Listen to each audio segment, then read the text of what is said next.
Welcome to the Silver Screen Guide podcast, where we discuss films from every genre. So sit back, relax, and enjoy the podcast. Today we are discussing Halloween, The Curse of Michael Myers, or Halloween 6, The Curse of Michael Myers, or Halloween 666, The Curse of Michael Myers. This is your co-host, Corbin. I'm Alan from Chicago, and boy, is this an interesting movie. This is probably the most controversial and contentious Halloween film in the entire franchise. Yeah, I can see why.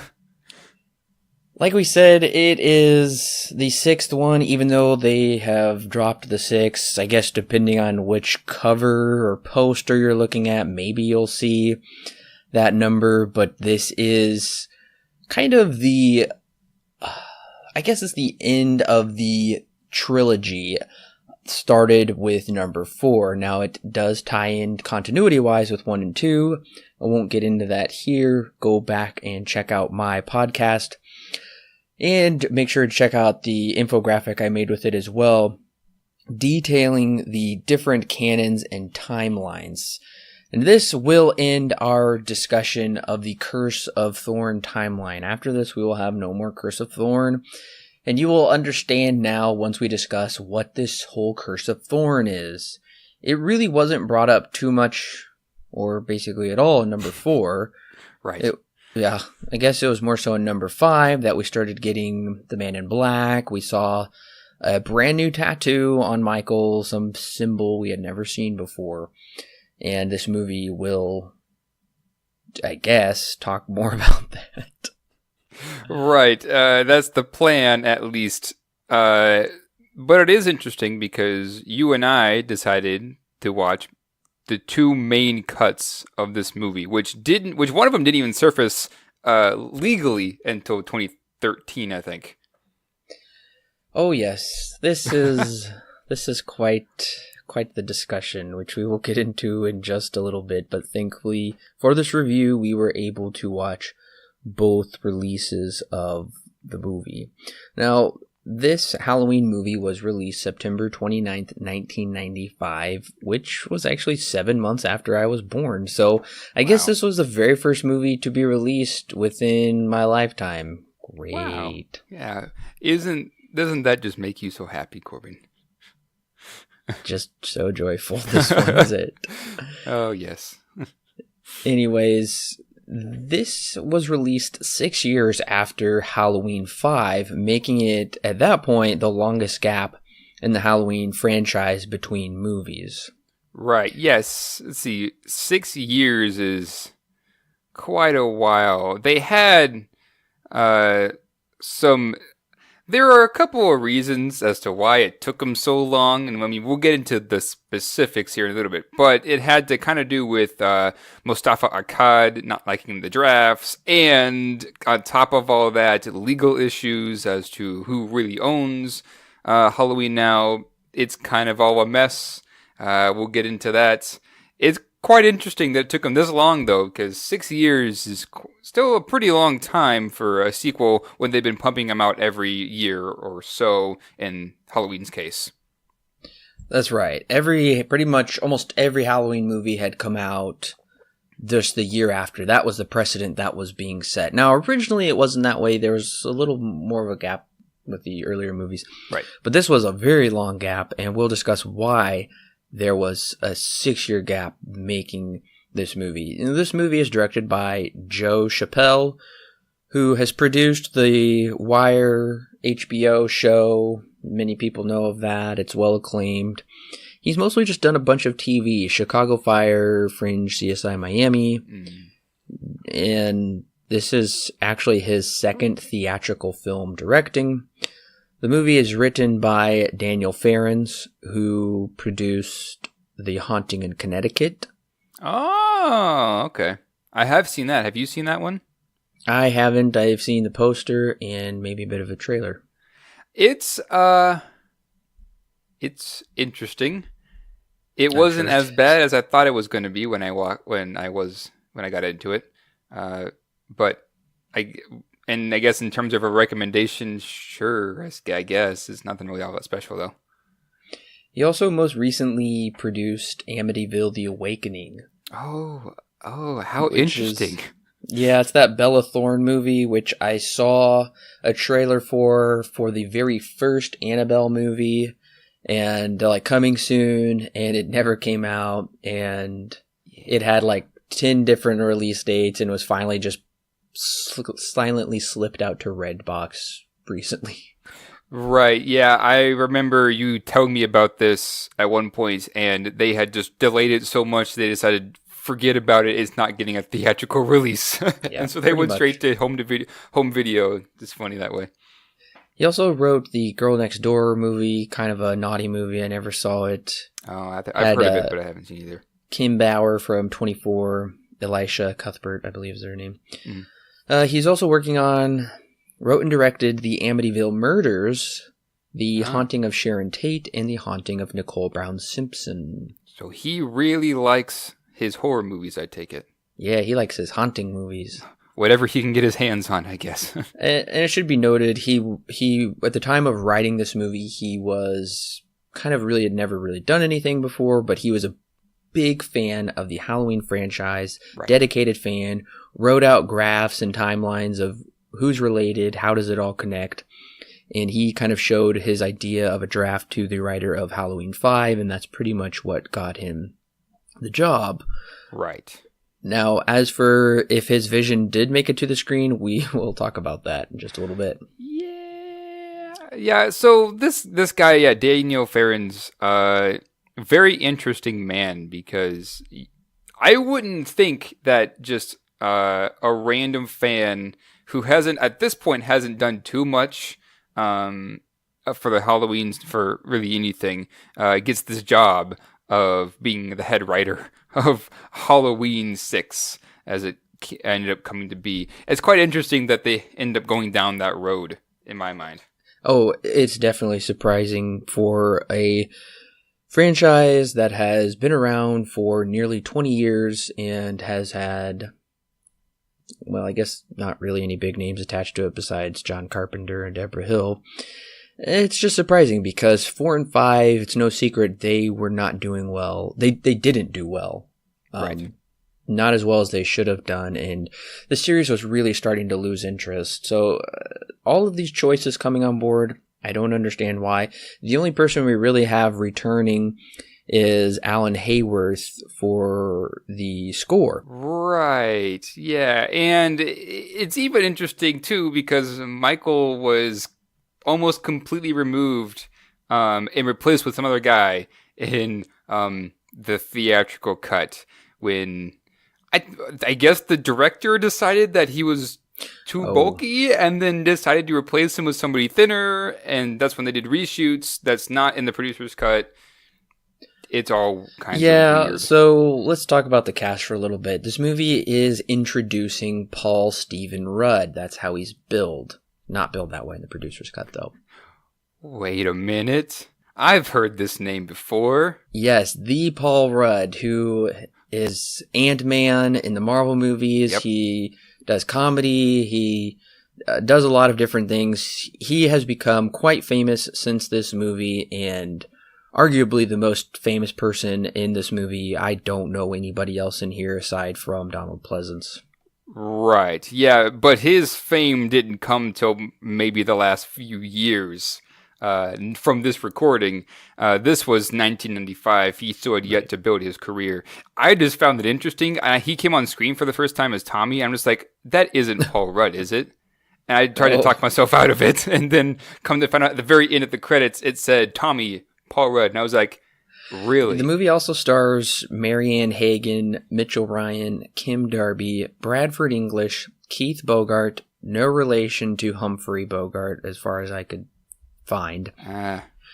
One can dream. He probably wishes. Mariah O'Brien, Leo Getter, J.C. Brandy, Devin Gardner, and George P. Wilbur, who is actually returning to play Michael Myers from Halloween 4. The Return of Michael Myers. Right. So. Right.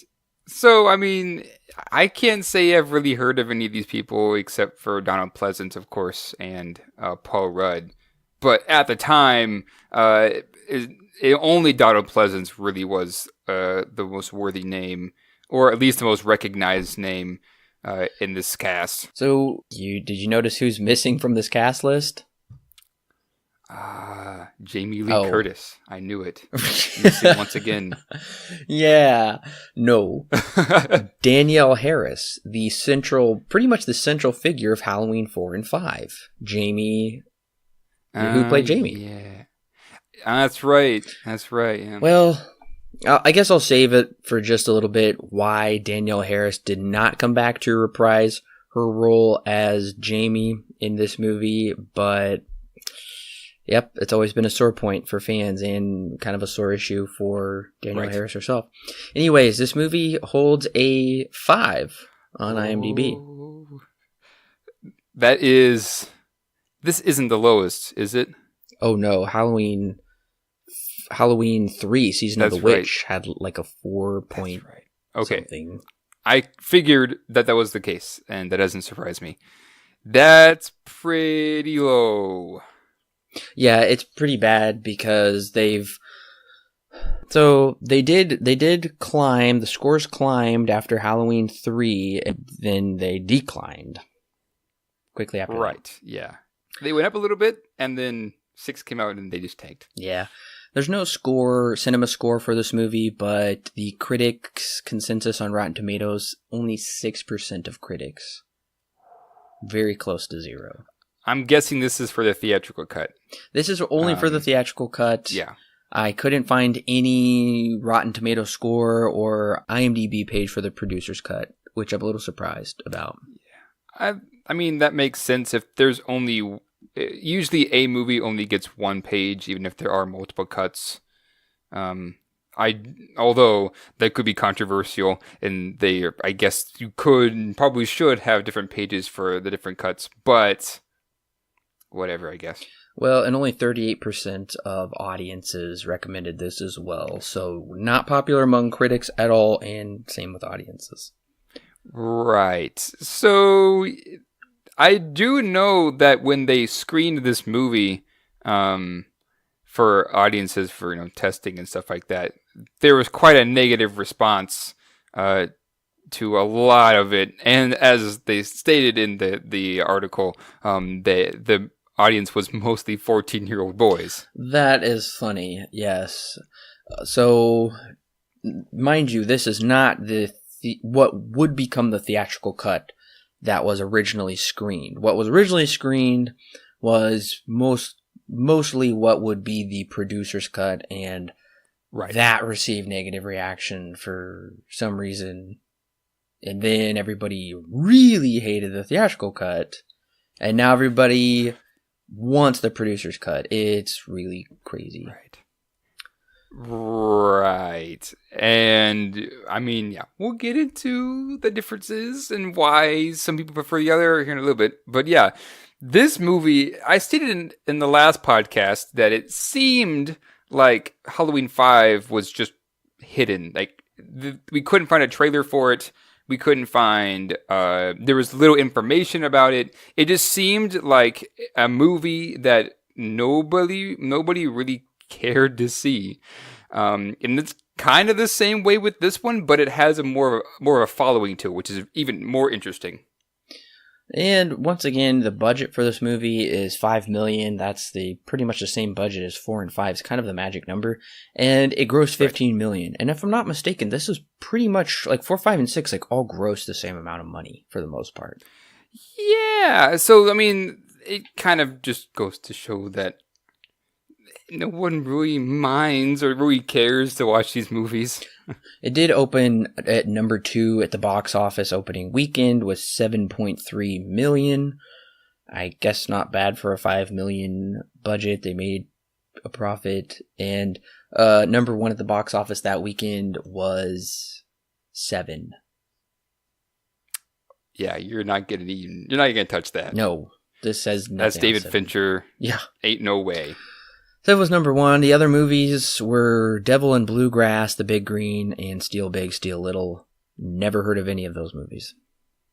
Neither have I. Neither have I. Probably best we haven't.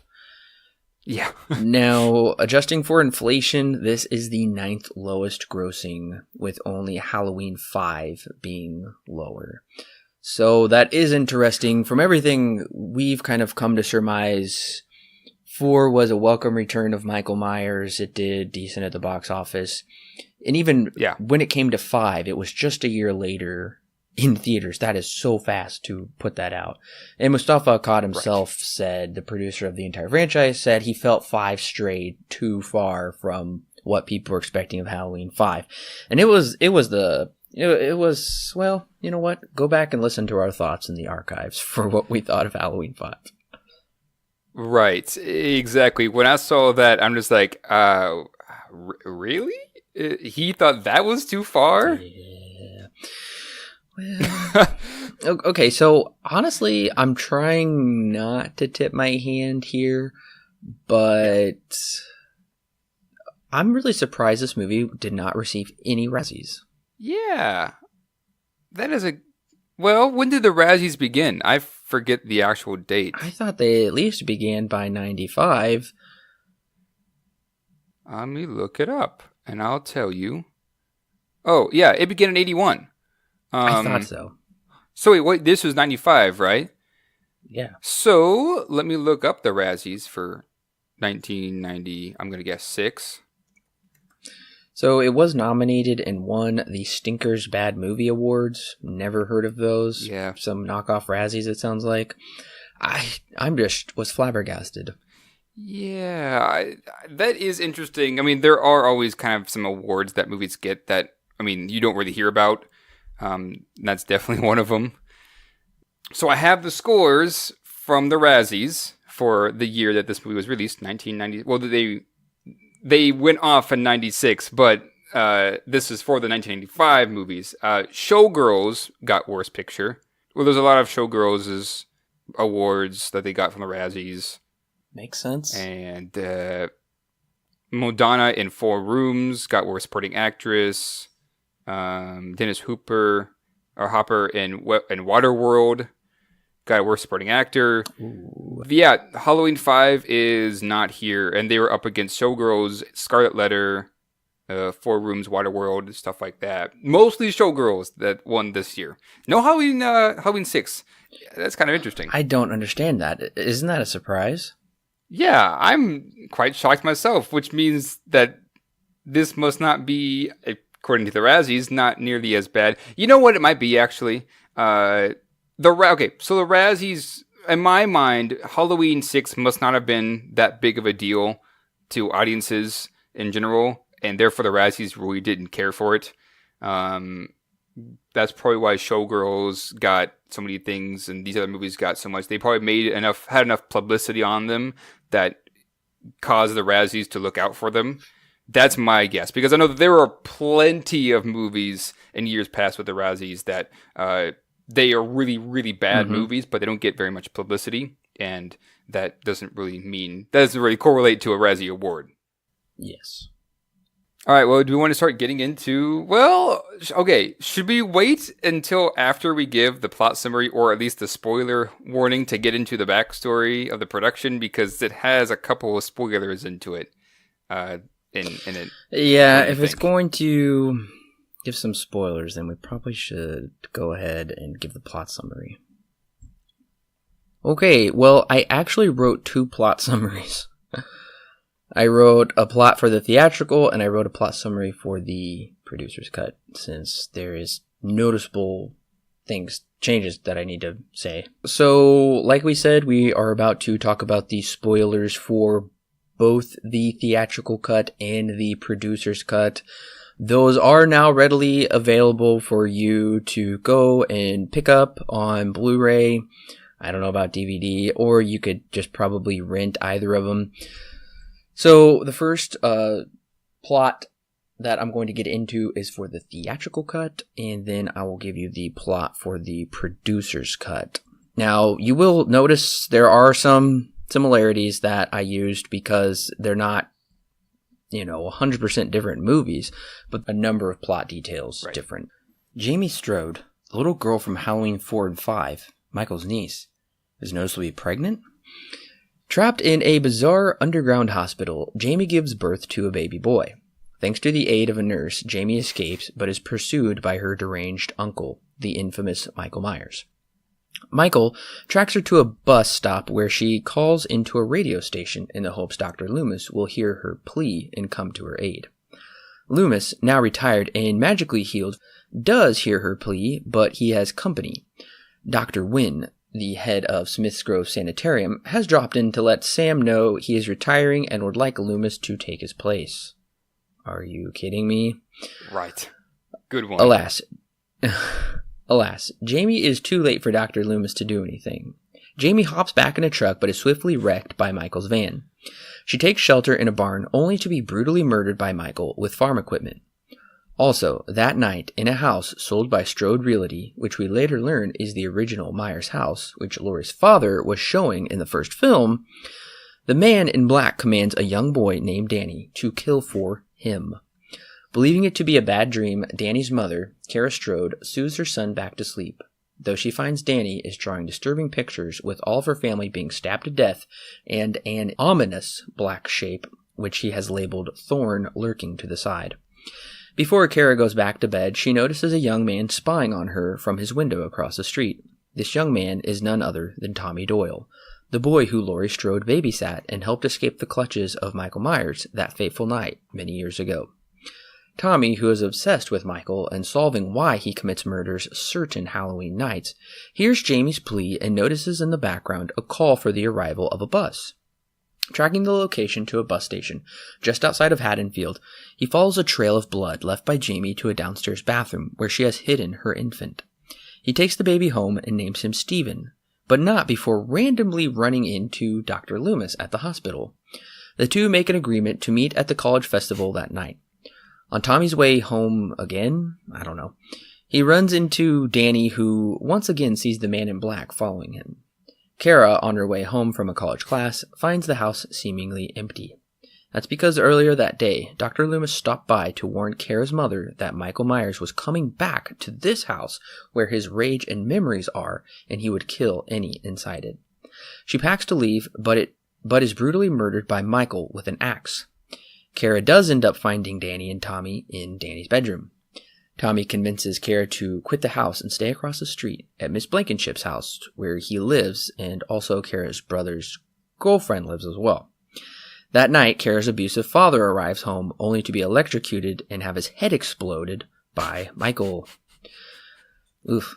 Meanwhile, Tommy explains to Kara that old Celtic runes were used to either keep evil spirits at bay or unleash them. The most powerful evil one was that of Thorn, which he believes to be controlling Michael, since the stars have aligned in the shape of that rune that very night. Oh. Later, he heads out to meet Dr. Loomis at the festival, but quickly finds Michael has brutally murdered. Later. Myrtle the turtle.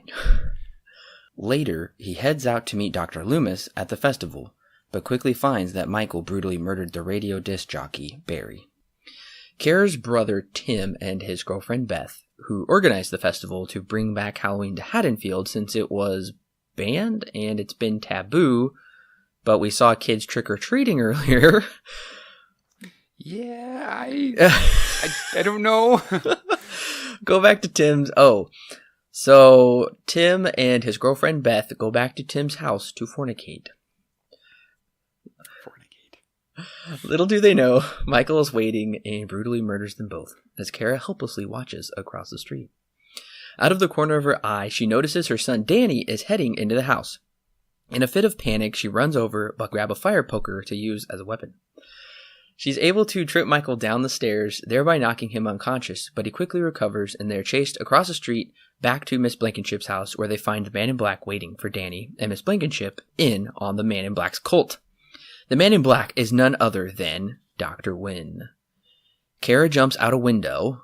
Okay. Danny is taken... Just goes for it. Danny is taken, and Loomis and Tommy are drugged. They wake up to find everyone gone, and Loomis knows exactly where they've been taken.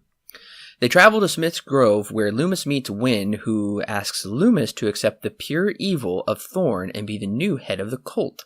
But Loomis declines, so he is knocked unconscious. Tommy... Tommy...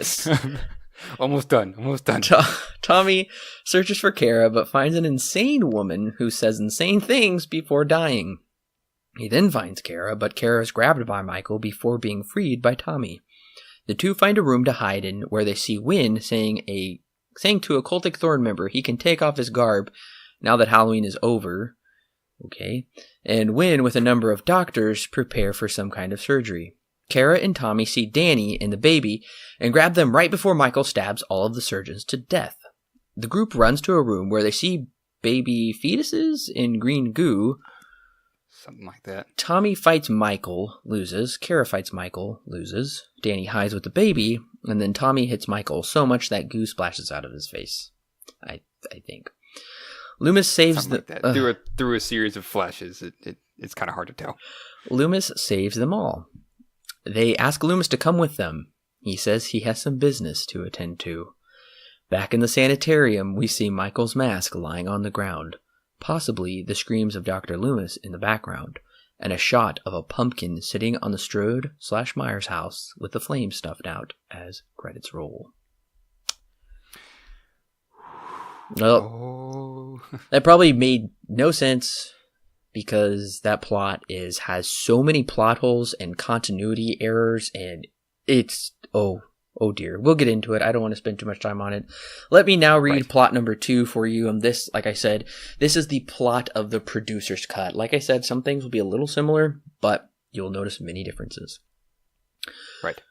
Jamie Strode, the little girl from Halloween 4 and 5, Michael's niece, is now noticeably older and pregnant.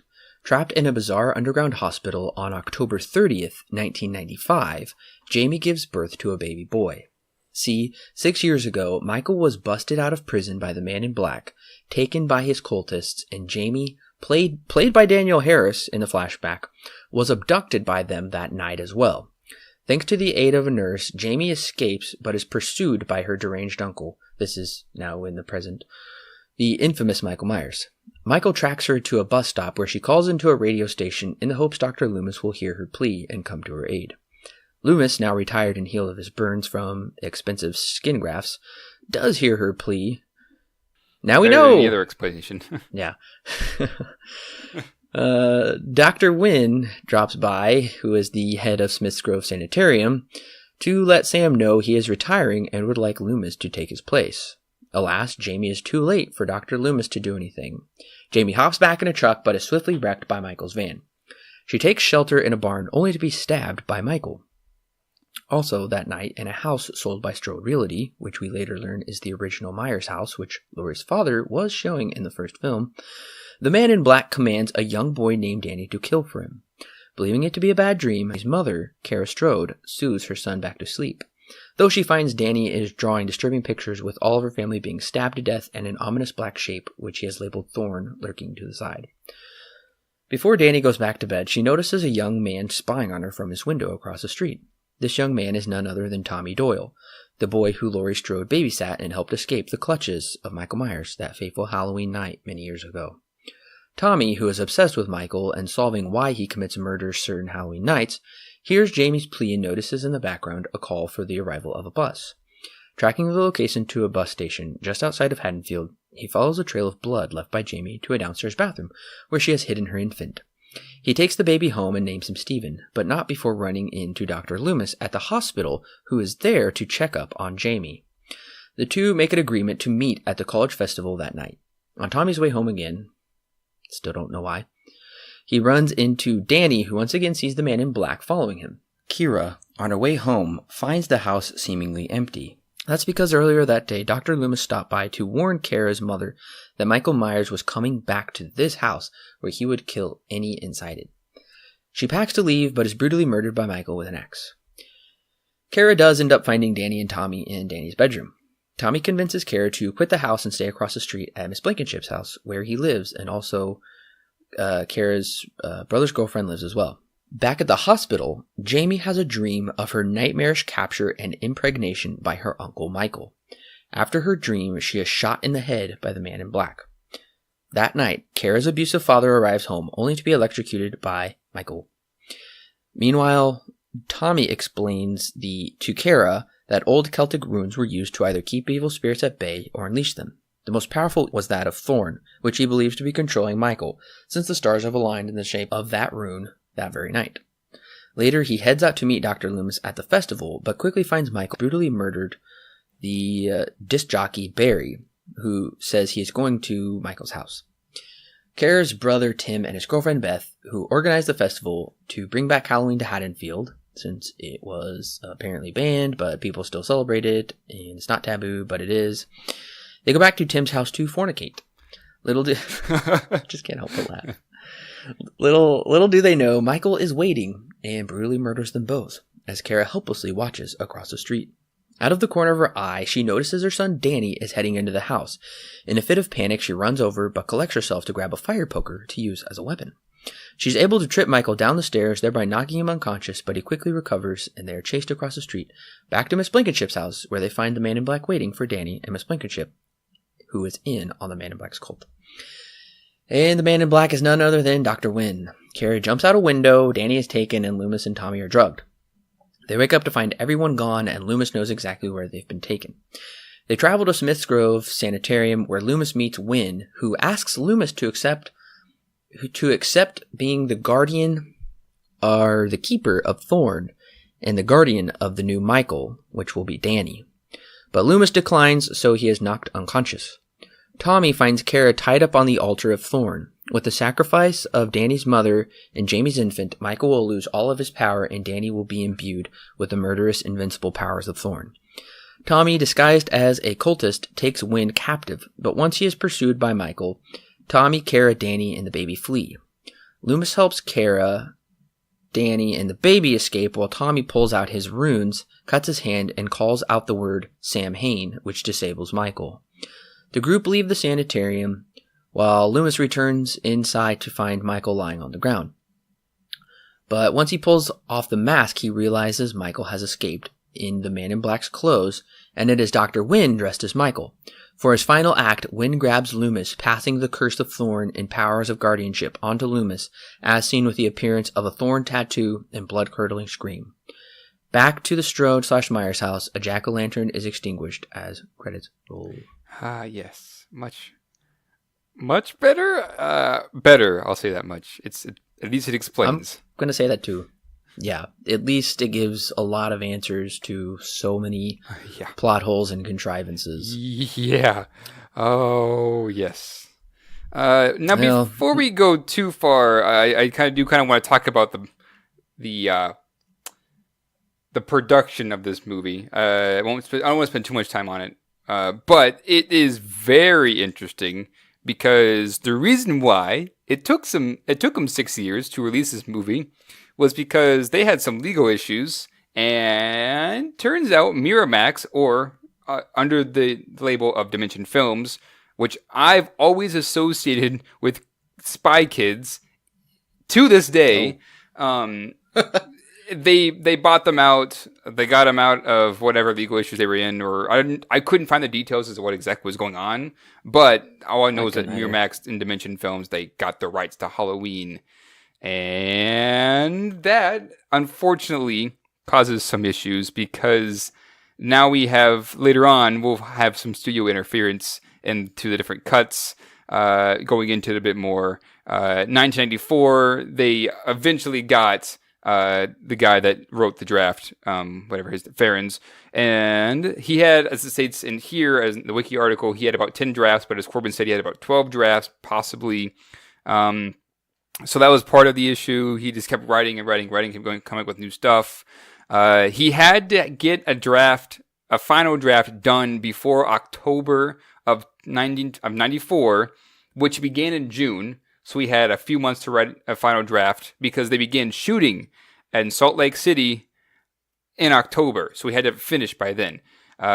Anyways, his plan was to bridge 4 and 5 with 1 and 2 by doing that with Thorn. One draft It says here that one draft, this is where the spoilers come in, one draft had Jamie living until the climax where she was killed by Myers. Working script trimmed down Jamie's character to adhere to the Curse of Thorn subplot, and also at one moment, or at one time, it was thought to have the entire town of Haddonfield a part of this cult. Anyways, so they screened it, and then the audiences had a negative reaction. They didn't like that Loomis got the Curse of Thorn on him, and so Dimension Films said, okay, so they took it back and rushed it into production, and they did a bunch of reshoots. They replaced Myers with a new guy in a few scenes. They did the read of the music. They added in a bunch of random stuff. They decided that they wanted to be quicker paced, so they cut out some details and inserted this random flashing stuff out of nowhere just to kind of speed up the pace, things like that. So yeah, then they did want to get the original guy of Tommy on and original Jamie on, but Jamie did it because she didn't have enough money, but Tommy didn't do it because he didn't have an agent, so they couldn't get a hold of him, so they got Paul Rudd instead. And yeah, so this movie's had quite the interesting production, because at one moment, one of the producers kind of became the second unit director when he was totally not supposed to be. All kinds of stuff. Donald Pleasance was ill during filming, and he died before the theatrical cut was released. Or maybe it was the producer's cut. I can't remember which one. So, yeah. It's interesting. And then, at the very end, we had a legal issue between the two different cuts. Because Dimension wanted to release the theatrical cut, and the director or the writer wanted to release what is known as producer's cut. And so they had a bit of a legal issue with that. And then they both said, no, we're doing the theatrical cut. And it was just all around, the production of this movie was just kind of a mess.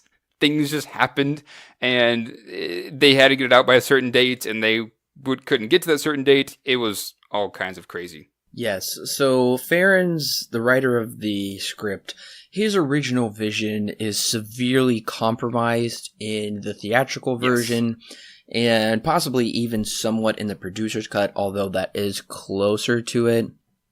And there are elements that Farron's didn't even write, because like Alan said, the producer, I believe it was Paul Freeman, he just kind of took it upon himself to be second unit director, and even the director himself, they started rewriting, changing things, doing things they shouldn't be doing, which caused Dimension's parent company, Miramax, to step in and they started changing things and demanding different reshoots or things be done differently. It kind of became a really big nightmare, and that's why it took 6 years to do.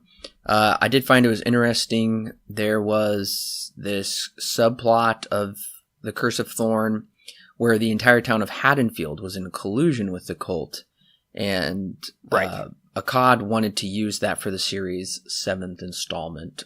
And for those of you who don't know, that never happened, but we will get onto that a little later. Now, as for why Danielle Harris didn't come back, she really wanted to come back. And of course that would make sense, because it's kind of her trilogy of movies here. And she was even going to go so far as to legally emancipate herself to be in the movie. Well, she did, actually. Yes, she did. She was 17 at the time, which would still make her a minor. And in order to do this movie, she would need to kind of emancipate herself as an adult. Well, apparently they were only going to pay her $1,000 for her work. And that was not even enough money to cover the emancipation costs that she had already spent. It was a big mess, and nobody of the higher up stepped in. It seemed like nobody really cared. It's unfortunate. I really feel like from what I've observed, she really got the shaft, and she eventually just dropped out of the project, and it was a really big offense to her, and I don't blame her. Yeah, I absolutely agree. I mean, they even said, the writer and I think it was also one other person, they were like, we can't do anything about this. We'd love to have you on, but we literally can't do anything about this. They were only going to have her on for like a week of shooting anyways. But even then, she was really willing to jump on as her character once more to finish off her role. Because yeah, like you said, this is kind of her trilogy of movies, and then they decided that they were only going to pay her $1,000 for a week's worth of work. Yeah. Well, and like Alan mentioned, Paul Rudd was not the initial choice for Tommy Doyle. They wanted Brian Andrews, who played him in the movie, and he would have been probably the perfect age at this point. He technically would have been older than probably this Tommy Doyle here. Anyways, it's like Alan said, they couldn't. He didn't have an agent, so they had no way of contacting him, which is kind of funny. Yeah, that is kind of also. Funny. I mean, it's sad, but yeah. It's unfortunate. Yeah. But anyways, also Farrens originally urged the producers to cast Christopher Lee as Dr. Wynn. And that would have been great. Even though I've got my own idea who I would have preferred to be Dr. Wynn. I'll get into that in just a while. Because every time we see him, I'm like expecting this guy to be him. And I'm like, it's not him. Dang it. Right. I do know that Christopher Lee did say that he did regret his decision to not hop on the film. Yes. And also, he was originally Carpenter's initial choice for Dr. Loomis in the original Halloween, so that's kind of why they wanted him to come on for this. Also, so with the test screens being incredibly poor, they rushed back into production and started doing a bunch of reshoots, but one of the major problems is that Donald Pleasance had died 8 months before the release of the movie. Donald Pleasance had passed away for quite a while, and that is why in the end of the theatrical cut, he's basically not there at all, and it is so quick. It's because he's gone, so they can't do anything with him. And it's like Alan mentioned earlier, Michael Lerner replaced George Wilbur as Michael, therefore he looks different in the film. Like, you'll notice towards the end, he's a lot slimmer. He's not as bulky. Right. Causes some pretty big continuity errors. It does. And it should be noted, Farrens said the stylized flash cuts prominent in the final theatrical cut of Halloween of this movie were not originally intended, and he likened the style of the final product to an MTV video rather than a Halloween film. Also, like I mentioned earlier, the score done by Alan Hayworth was still there, but it was completely redone to be like a very MTV sounding score. It's bad. Yeah, electric guitars, drums. I don't know who thought that this was a good idea. But it doesn't work. And it's really crazy because even in post-production, it's supposed to be post-production, but they're still filming scenes. They're still redoing things. They're even rewriting the script on set during certain scenes. This was complete chaos. And then especially once the studio executives step in, we all know how that goes. This is a classic case in point of when studios interfere, or producers or other people that really shouldn't be interfering, the vision ultimately becomes incredibly compromised, and you're left with a product that has so many plot holes and issues. It's really obvious. It's messed up. Right. Yeah, this is a clear case of somebody. This is when I guess I can't even begin to wrap my mind around why the studio would even want Halloween. It really doesn't make that much money anyways. Right. And maybe a little bit. I guess they were hoping that they could pull it out. I don't know. I guess that's really it, is the studio, once they found out, once things had gone too far, that whoever they had planned on doing whatever tasks were not exactly listening to what they were supposed to do, they just had to step in. Clear case of studio interference, as well as just plain ignorance to what needs to be done versus what is the view of the writer or whatever. So once the film was released on home media in October 1996, there started to surface these bootleg copies dubbed the producer's cut. And this has been notorious, infamous, whatever word you want to use, for a very long time. Me being a Halloween fan, I've always heard of this producer's cut. I've always heard people have seen bootleg copies and it's great. It fixes all of these issues. This is the version that should have been out there. And for a really long time, it was pushed that the studio would release this producer's cut, but that kind of seemed like a dream. Therefore, the only way you could see it was going onto eBay and getting bootleg VHSs, or going to the dark corners of conventions and getting yourself an illegal copy. Well, that all changed because in October 2013, the producer's cut was publicly screened. And I'm assuming they had done a little bit of cleanup, but the original producer's cut it's on VHS, mind you, but even still, it was horribly grainy. I've seen still images from it. It looks absolutely horrible. But the producer's cut was officially released on September 2014, 18 years after the original home video release. Yeah, took them long enough. There was a legal thing, I think I mentioned this earlier, there's a legal thing between the two companies, whatever company Mustafa Akkad was a part of, and Dimension Films. They really, both of them wanted to release two different cuts of the movie, but since Dimension had the legal rights, technically they didn't want to, until now. And it was it was a little crazy when it was released in 2014, because the only way that you could get it was a part of the 14-disc box set, and that was about $120. But thankfully, a year later for Pete's sake, they did release the standalone theatrical Blu-ray with producers on the same Blu-ray disc.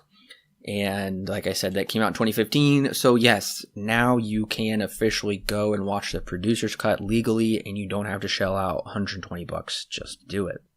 Right. So, I mean, eventually they got around to it. And this is the cut that it sounds like every Halloween fan much prefers, is the producer's cut. Kind of sounds like a little bit like Blade Runner, but more legal issues, and there aren't 6 cuts, there's just 2. True. Okay, well, let's go ahead and jump into this movie. So I think what we'll do is we'll kind of go along with the theatrical cut, and then when there is differences with the producer's cut, we'll bring those up as well. Yeah. Okay, so the theatrical cut opens with a very weird montage, lots of slashing and knives and pumpkin faces. This comes out a lot more as the movie goes along. Does. And we get big zoom letters. Well, it's like a big zoomed in title, and there's no numerical titling and then a subtitle. It's already starting off on the wrong foot. And I've noticed Halloween 5 did kind of do the jack-o'-lantern in its own way. Halloween 4 seemed to pretty much ditch it altogether, and this one seems to ditch it also. Both cuts, yeah. There are no jack-o'-lanterns in the opening for either cut. It's just gone now. Okay, so this opening is for the theatrical doesn't work. It sets the completely wrong tone right off the bat of just haha, and then just throws everything at you. It's just it's really kind of crazy, and these random slashing inserts come back much later. This is disgusting. Okay, so I gotta know, when you're watching the theatrical cut and then you see this lady being wheeled in this weird area and she's pregnant, what are your thoughts? Do you know this is Jamie? I am confused. I have no idea what's going on. The only thing in my mind that's happening is, wait a minute, this feels like Rosemary's Baby, which comes back more than once in this movie. But I'm so confused in the first couple minutes of this movie. Eventually, it explains it to me, but this opening is like, what is happening? What is Halloween? Yes, and they do provide a monologue overlay where he kind of explains everything in his weird voice, and you got to watch some weird ritual with the baby. It's very, very weird opening. Yeah, this narration from Paul Rudd, it's not very good. Loomis does a better job at it in the producer's cut. It feels a bit better in that one. But, I mean, do we really need it? I mean, sure, we can explain Jamie's stuff, but do we really need this at all, this narration? Because I don't feel like we do. I don't feel like it really serves much of a purpose except to explain what's already going to be explained later. Well, I'm going to throw it out here. I think Paul Rudd is really bad in this movie. His line delivery is awful. He sounds horrible. His acting is horrible. I am really shocked he is what he is today. If this is his first role, and it's terrible. Yeah, it's clear that Paul Rudd, compared to this role and his new stuff, he's had quite a bit of experience, and now he actually knows how to act. In this movie, he's not, like you said, not very good. He kind of he's playing off of the cliche stalker role, but instead of, maybe going into more depth with it, they kind of just do it on the surface level, and they don't go anywhere. Yeah, I agree. He is not very good in this role, which is unfortunate, kind of, I guess. For this movie, it isn't that bad. But if you compare it to any other movie, it's terrible. Well, the producer's cut does a much better job of opening the movie. The titling is better. Yes, it's different.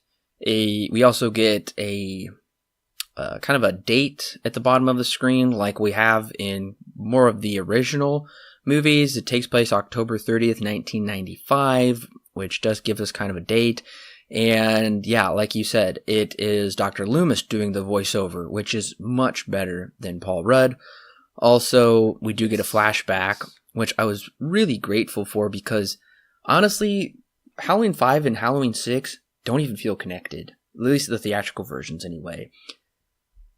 Oh, yeah, there is very, very little connection. This is a completely different story. It's a stretch to call this a trilogy with the but I really did enjoy seeing this flashback with Danielle Harris on October 31st, 1989. It shows Michael being broken out. It shows ultimately how that was concluded, because that was a cliffhanger for Halloween 5, and it's completely dropped for the theatrical cut of Halloween 6. And you're just like, okay. Kind of a little bit of a retcon. They just decide, or maybe it's just they just decide not to explain it. So yeah, it leaves me. The theatrical cut retcons so much, it's ridiculous. Anyways, if you're gonna do the math, then Jamie should be about 14 years old, because in Halloween 5 it is said she is about 8 years old. 8 plus 6 is 14.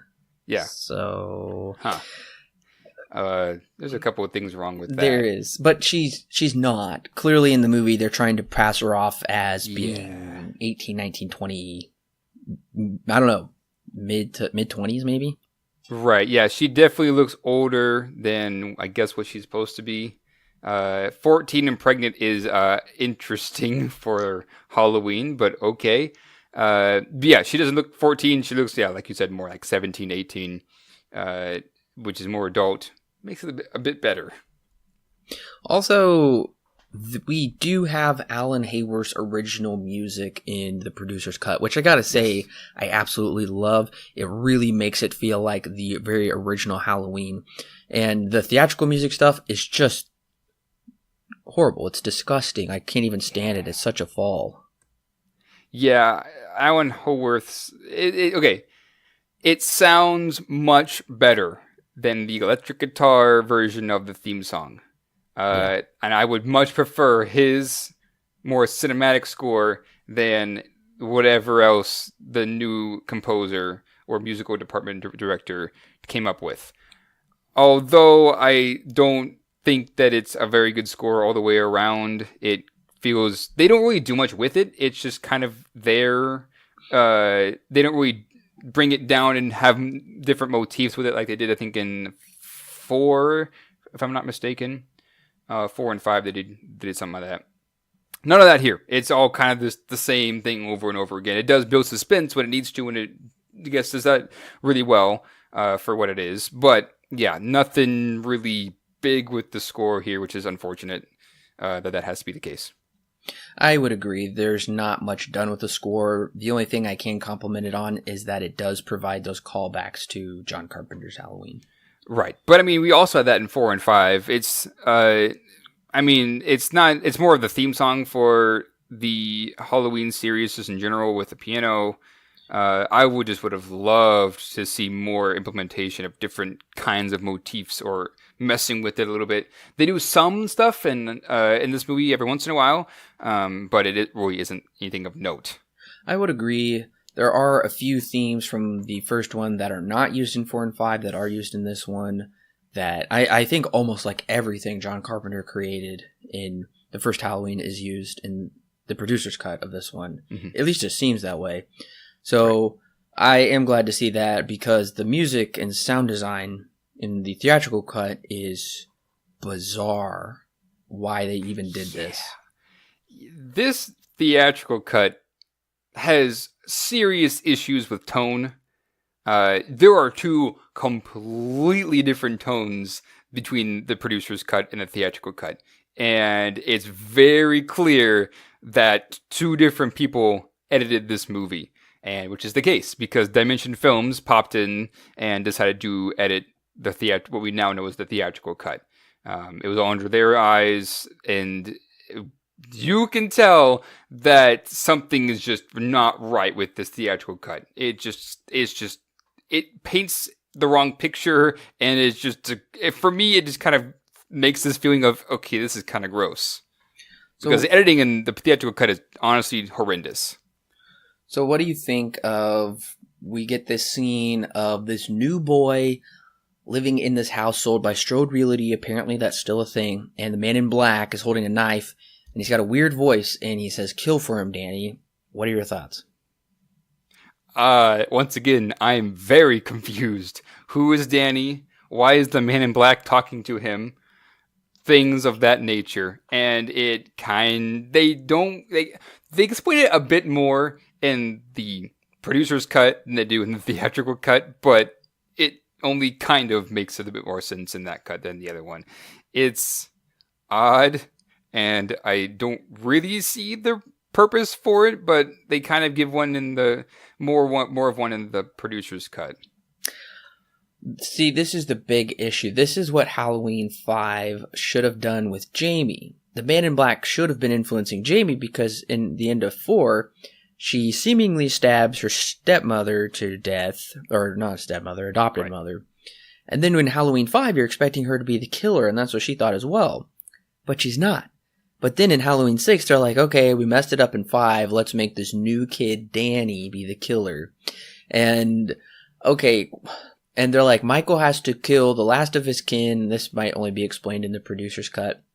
He has to kill the last of his kin.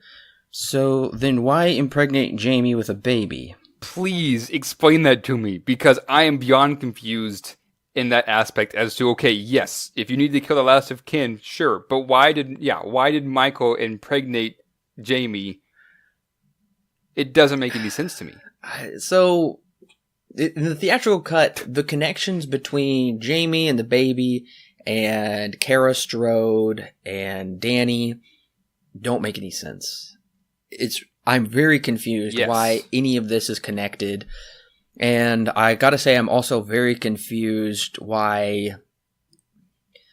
Okay, I might be getting a little too far ahead of myself here by talking about some of this, but just the motivations in this movie are extremely confused and contradict each other. Because they did have the chance to kill Jamie, but they didn't. Instead, they impregnated her.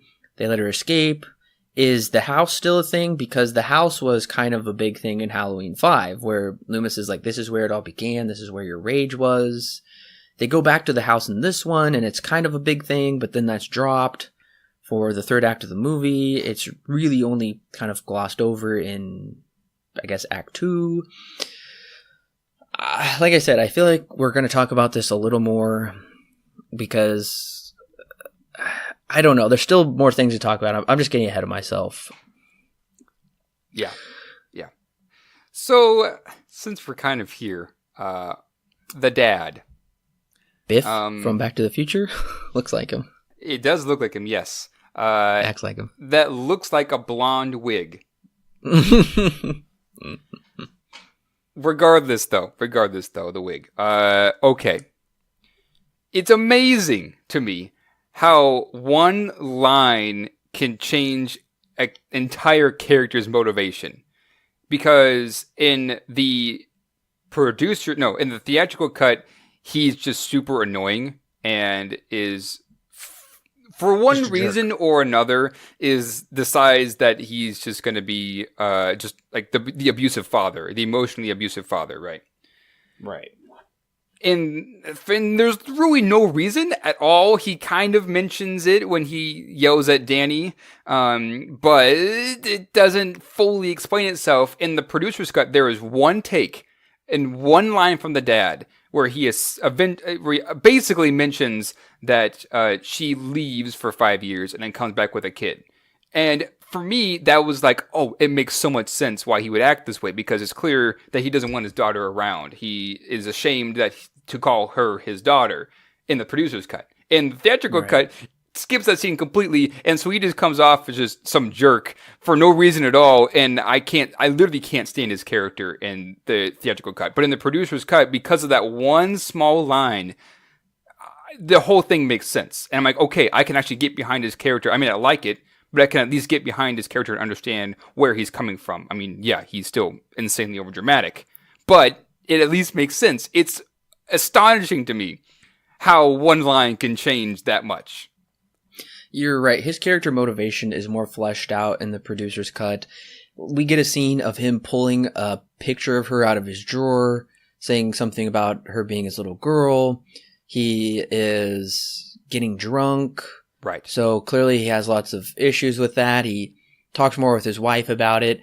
And I think that's just kind of a testament to the producer's cut in general. Character motivations are, I think, much more fleshed out. Oh, yeah. Yeah. Otherwise, it's all very cut so quickly that these are just cardboard cutout characters. Oh, this one's the bad one. This one's the abusive one. This one is the pothead. You know, this one is the pregnated teen or whatever. So I would agree. And let's kind of talk about character introductions as well for this movie. Sure. Okay, Paul Rudd's character's got a weird introduction. We don't even know who he is. He's just seemingly a pervert, listening to things. And they're all centrally tied together and introduced because they're listening to Back Talk with Barry. Oh, my word. Ooh.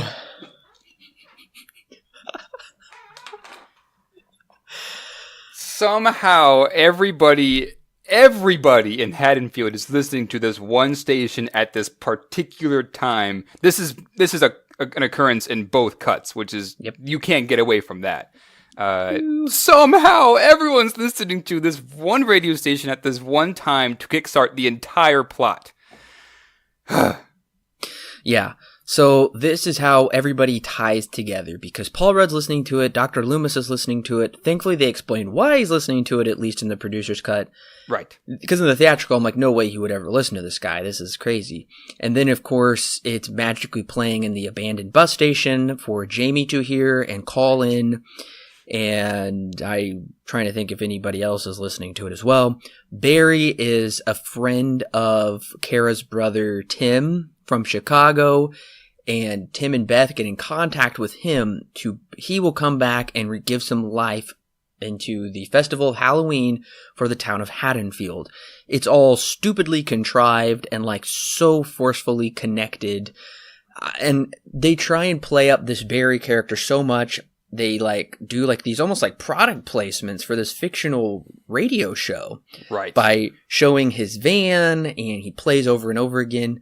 I can't even understand why he is in this movie. What is the point? Ultimately, he dies, and there's no point. There is, like you said, there's nothing to his character. His death, and we'll get to that in a sec, but his death means nothing to me when he does die. It creates one kind of spooky moment with the kid. He isn't my least favorite character, because that would be given that award would be given to the dad, and at least in the theatrical cut. In the producer's cut, I would say he is my least favorite character because he is there and Rui doesn't really do much. He's like you said, forced into the story for the sake of motive, for the sake of plot device, plot convenience, things like that. He doesn't exactly go anywhere, and it's just annoying that we have to waste time on him, in my own mind. It is a really big annoyance, and the whole setup of this movie is completely ridiculous because there's absolutely no way Michael could have found Jamie at the bus station, and then he crashes her into the barn, and immediately the theatrical cut sets itself up as it's going to be this really gruesome, over-the-top, violent movie because, of course, Halloween has to play catch-ups with all the other slashers, gore movies, and I found the violence in this movie to be distasteful and just pointless. In the theatrical version, they excised it in the producer's cut. I honestly, that was something I would enjoyed more, and was hoping that they would at least explain themselves a bit better in the producer's cut, is the level of violence, because it feels like they've taken a step up from 5, which was kind of lacking, we both said. So there are moments when the kills are like, okay, finally we're getting more creative with how Michael is killing again, because we missed that in 5, and 4 didn't really have much to it either. Right. And so we're getting back into more of the creative side, and Michael using things around him to kill these people. And it kind of does it in the theatrical cut, but then they kind of take a step back in terms of showing you more in the producer's cut.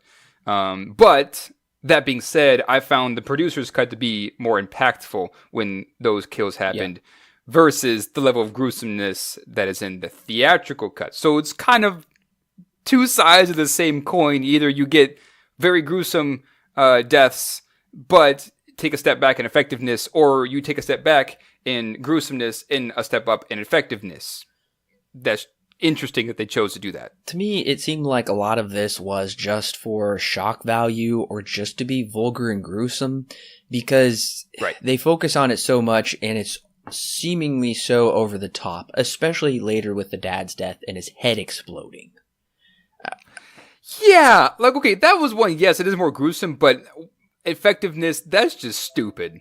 My only guess is they saw scanners and were like, oh yeah, let's recreate that and have the head blow up. Anyways, also, I found it really funny how Donald Pleasance is probably like, I'm too old to put makeup on. I don't want to sit up in a makeup chair. Or they either had a horrible makeup department that couldn't swing it.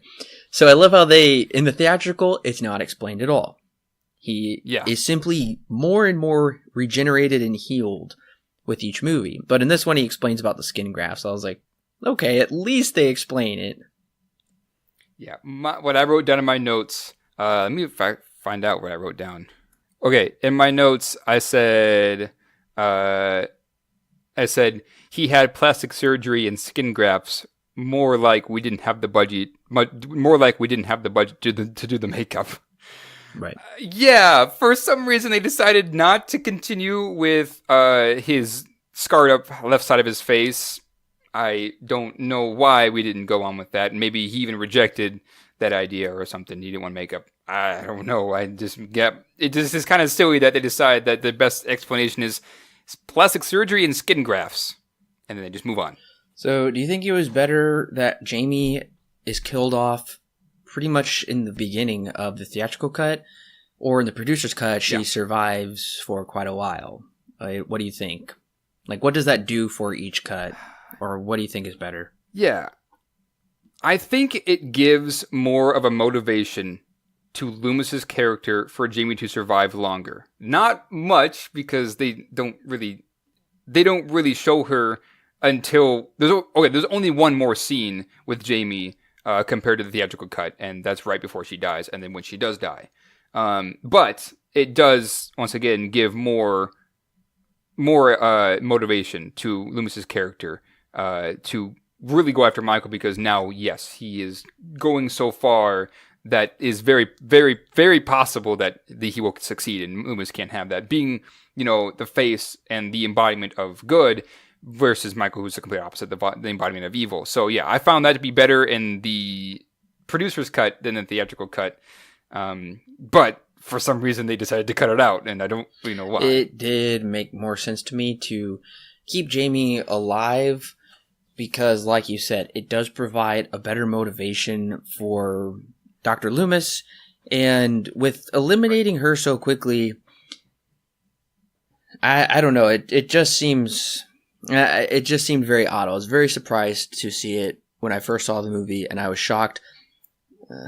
This one made more sense, but then at the same time, it doesn't make sense because why would he just stab her and leave her alive?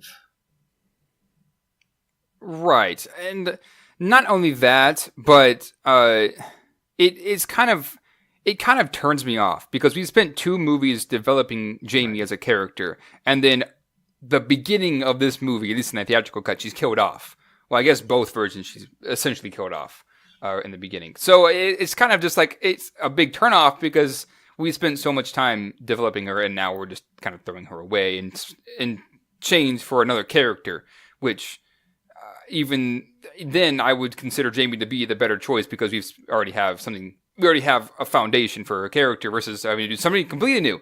So yeah, it doesn't make any sense how Michael would just decide to leave her kind of alive.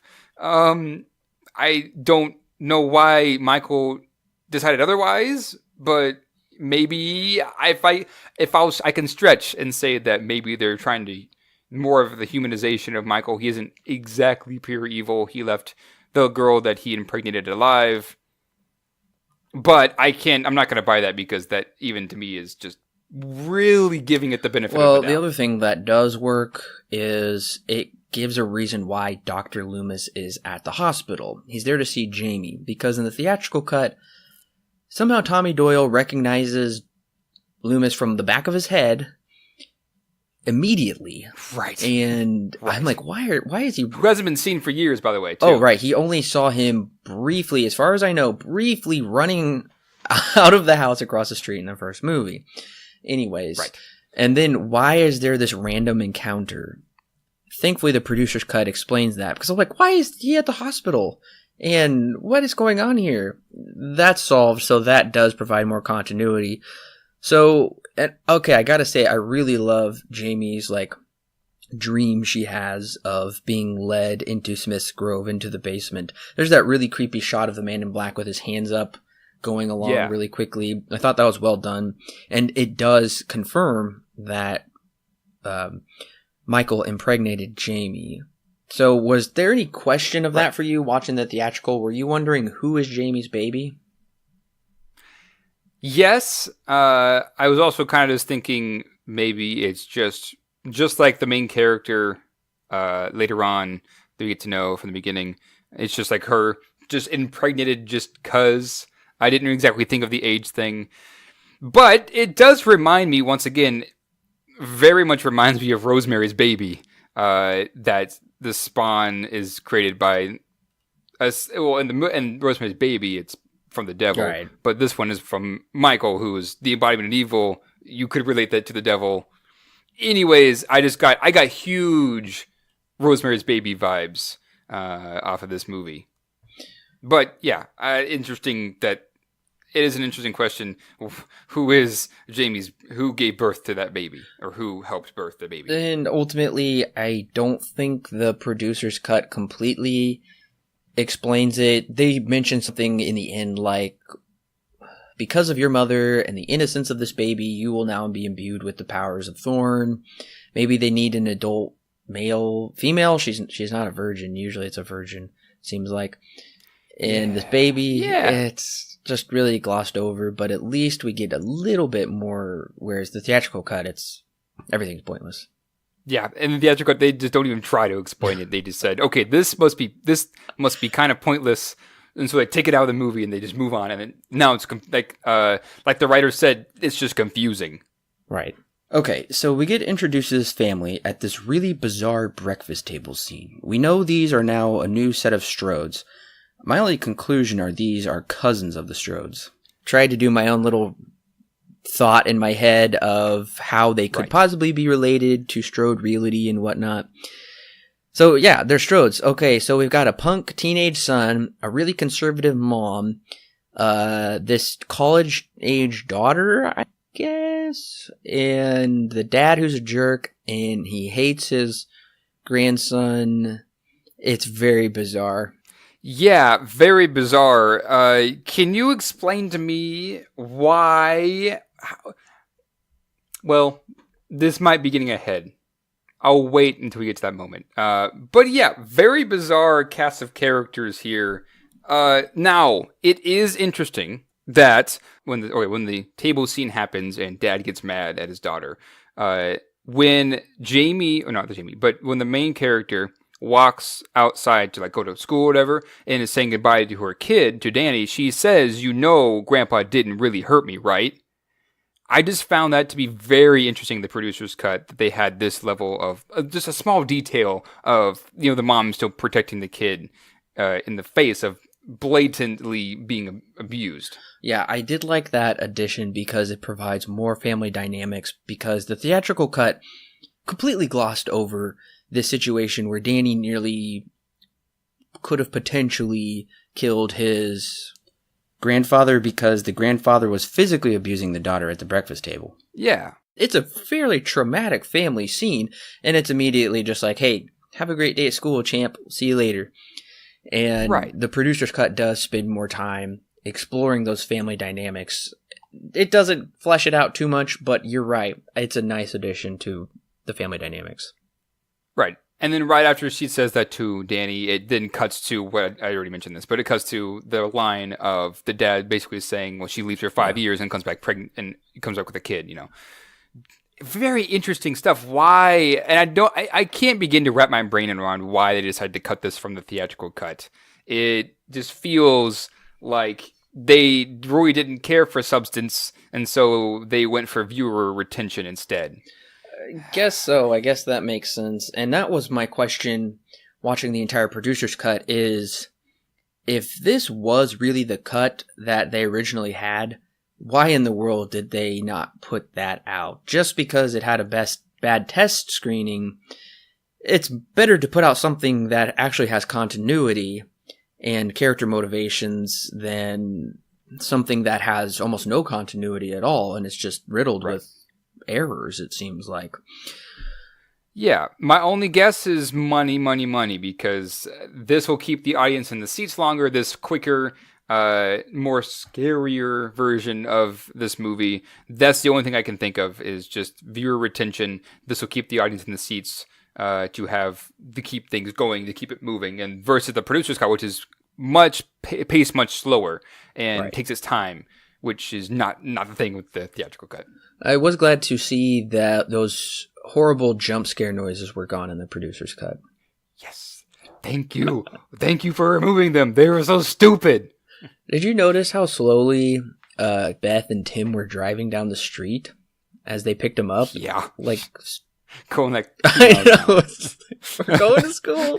We'll get there eventually. Mm-hmm. Anyways.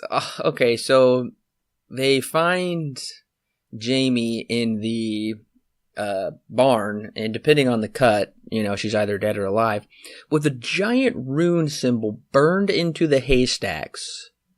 I don't even know how you do that and don't light the hay on fire. Who did it? How did it happen? And how does Donald Pleasance know it's his mark? Since when and how does he know this? Yeah, lots of questions here. My question is... my biggest question, which still remains a question, and we can talk about the reasons for this a bit in a second, but why does Michael need a symbol? It just kind of feels like, okay, so what, that he not only has a symbol, but burns it into the haystack because he needs to mark that he's back? I can't even begin to understand why Michael has a symbol. This scene, the extended version, does explain a couple more things, but in all, it's just kind of like, okay. So I do like the insertion of new scenes in the producer's cut where there's the classic music of Kara looking around the campus. She is very kind of on the edge because of these things happening with Danny, her son. Right. And we also get shots of her walking home, and she's like, looks like she's wearing almost the same green sweater, and she's also wearing a cardigan Lori was wearing. Same music. I think these scenes are great because it sets the atmosphere of the movie. Like you said, it really slows it down, and it doesn't make it this horribly cut, fast-paced movie that is almost not even recognizable as a Halloween Right, movie. yeah. It slows it down to a level where it, well, in what it's supposed to trying to do is get under the skin of the audience and be like, oh, this is spooky, you know. This scene is, like you said, a classic way of showing that is, yeah, they slow it down. It's not like these random quick takes of slashing and stuff like that. It's very much let's slow it down. Let's explain a bit more why this happened or small things like that. It really does help with the effectiveness of the final product with this producer's cut versus the theatrical cut, which doesn't even try that. One of the other things that I was not pleased to see come back in this movie, and it's not well explained and it contradicts itself. Let me just get into it. So Loomis decides to break and enter into the Strode house, aka the Myers house, which looks 100% different from the fifth movie. Yeah, once again, we've changed houses. And that place was ready to be condemned. It should have been condemned and destroyed, but now looks pretty good to me, even though they're like remodeling it. Yeah. Anyways, Loomis comes and says this house is sacred to him. All his memories, his rage. Well, the rage part ties back to number 5, but this is confusing because he's always been after his family and their friends, but not his house. The family was established in 1 and 2, and the house scenario was really just retconned in 5. The plot is contradicting itself because if Michael just wants the house, then he should go there first, but if he wants Jamie and the baby, then what does he want with the house? The house, in its various iterations, has been shown in all 5 movies so far, but has never taken on this new meaning until the end of 5, which made more sense than has it being continued in the 6th movie. Yeah. Interesting stuff. Why doesn't Michael come back to this house just right away? It takes up until the next scene when he finally arrives there and then leaves again. So I don't really understand why we decided that. Okay, for as big of a deal as they made it in basically all the rest of the movies, excluding 3 because we don't talk about that movie, the house is a very big deal. And in this one, they just go meh and they throw it behind him.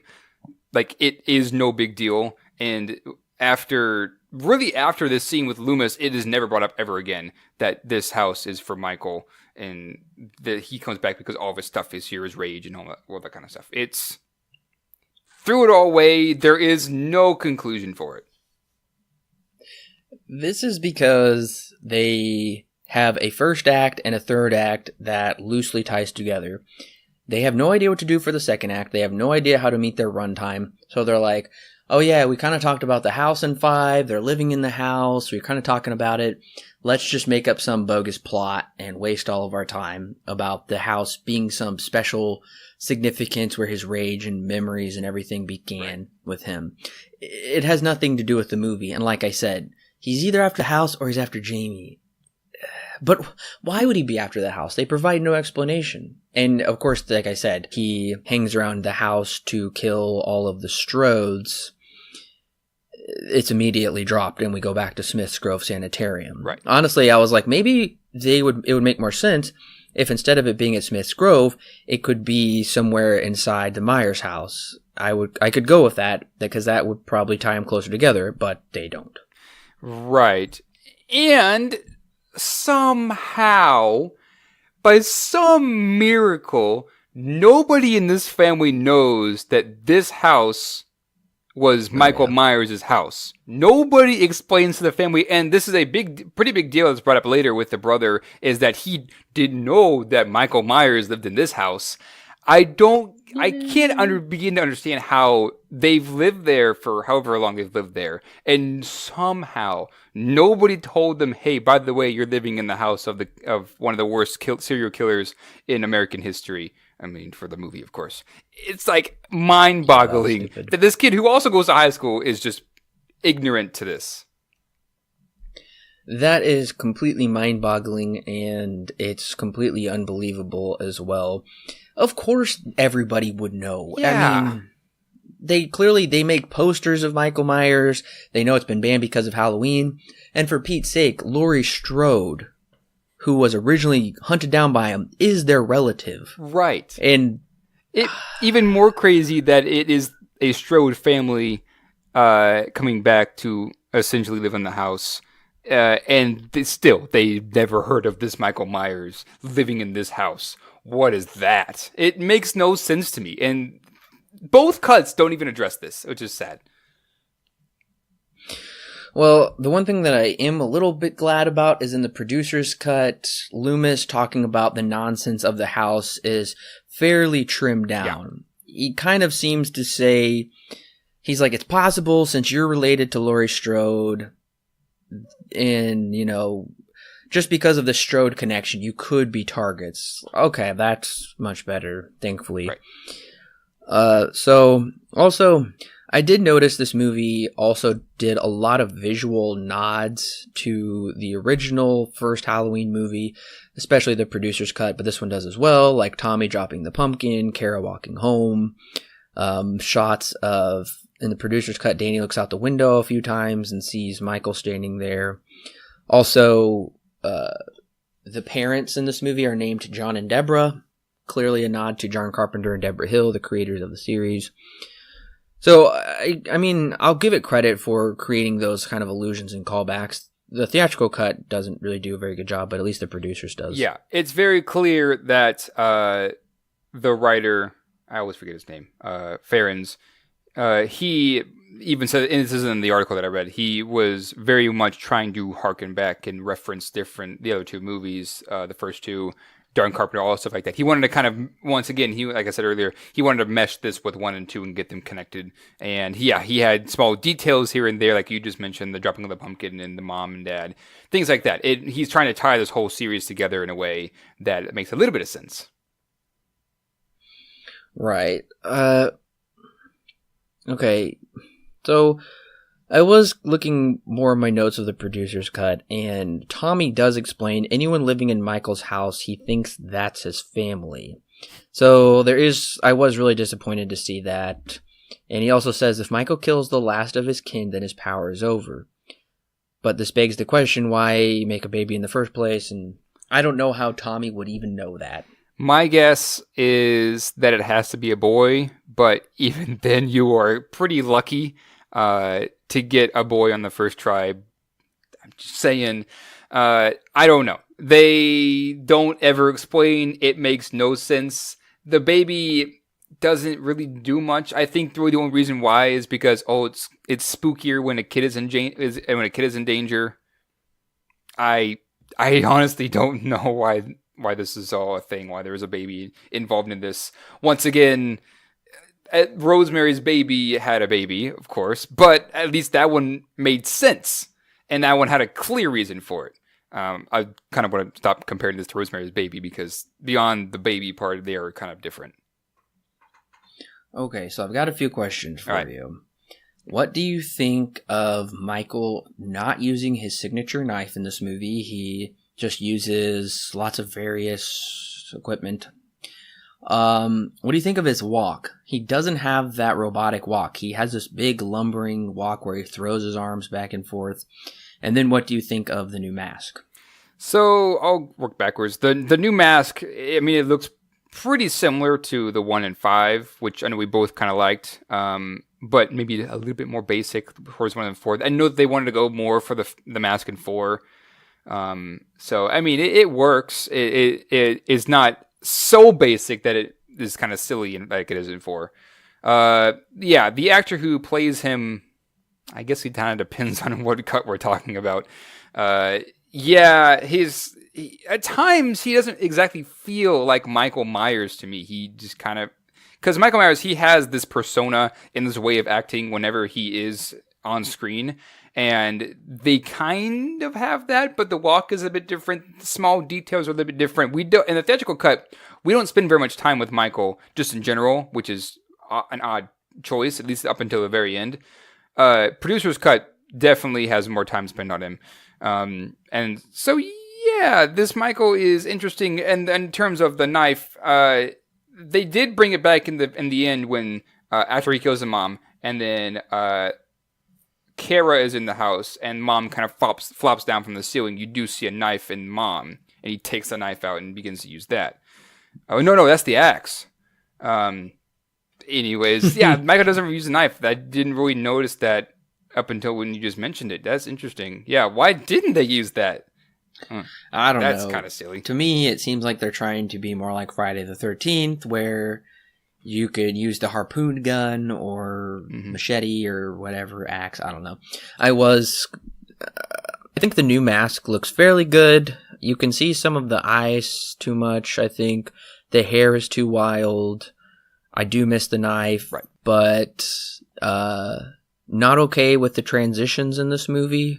Like when she says, all it takes is a mother's touch. And then a slashing cut to Tommy talking about the Celtic legend.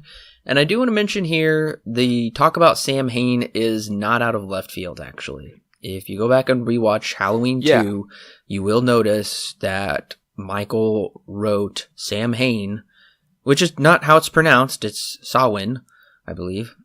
And he wrote that on the chalkboard of a school and had a stabbed through a picture, like a little stick figure picture of a girl. So that's not out of left field. So I can go with it if they're going to expound upon that. That was a mystery in the second one. If they're going to go there, then it's not completely unbelievable. Right. Yeah, and I can see him going there, but the way that they go there in this movie doesn't okay, this thing and a lot of Michael's things and the fact that Jamie is dying, it sounds like we're pulling, for lack of a better comparison, The Last Jedi kind of a thing, where we're changing things from the original formula to try something new. I don't think it works very well here because it doesn't exactly implement these ideas very well. When Tommy's explaining the whole druid thing and the Curse of Thorn and Sam Hain or Samhain that was in 2, things for me just go downhill as if they weren't already downhill, because not only are we getting into this cliche, well, not only have we already gotten into this cliche of a slasher just by design, but now we're getting into this cliche of, it's a ritual with these druids, and when the stars align in such a way, the new things are gonna happen. And it just goes to a point I'm just like, are you kidding me? Like, did we need to go here and explain Michael's motive for all of this stuff? It feels like we have to have something to make a movie. Let's make this up. And they ran with it without really thinking, okay, well, how does this impact Michael's story as a whole? I don't believe it needs any explanation. I don't want any explanation, but if they're going to give us explanation, then I guess I'm okay with how there is this alignment, and that's when it activates him to kill and go after his family members. I think that's kind of an interesting concept. I think they kind of make it cheesy and confusing in this, but like I said, if that's where they're going to go, then I'm actually okay with it. I can't say that I am. Had this been maybe a small idea, and then eventually they built up to this, maybe I would have been able to get into it, and had they better explained it. And this one, it feels like we've completely changed the motive for Michael. And it's kind of unfortunate because, like you said, it just kind of comes out of, in some versions comes out of left field, and especially in the theatrical version because they just don't really explain it at all. But with this one, like you said, I don't need an explanation. Honestly, it's scarier to me, Michael not having too much of an explanation than it is for him to have this. I feel like I would have been more scared had Michael never really been given that much of an explanation, besides in the first one what we got of I guess the second one, we find out that he is killing because Jamie is the daughter. It just kind of feels like, and then just throws it at you because we have to make a movie. It doesn't flow in my mind. It kind of goes against a lot of the things that Halloween's already set up. And I guess it makes sense because John Carpenter originally wanted to leave the movie ambiguous. He didn't want to make a sequel. But they said, no, we're going to make a sequel. So he's like, okay, I guess we'll kind of explain a little bit.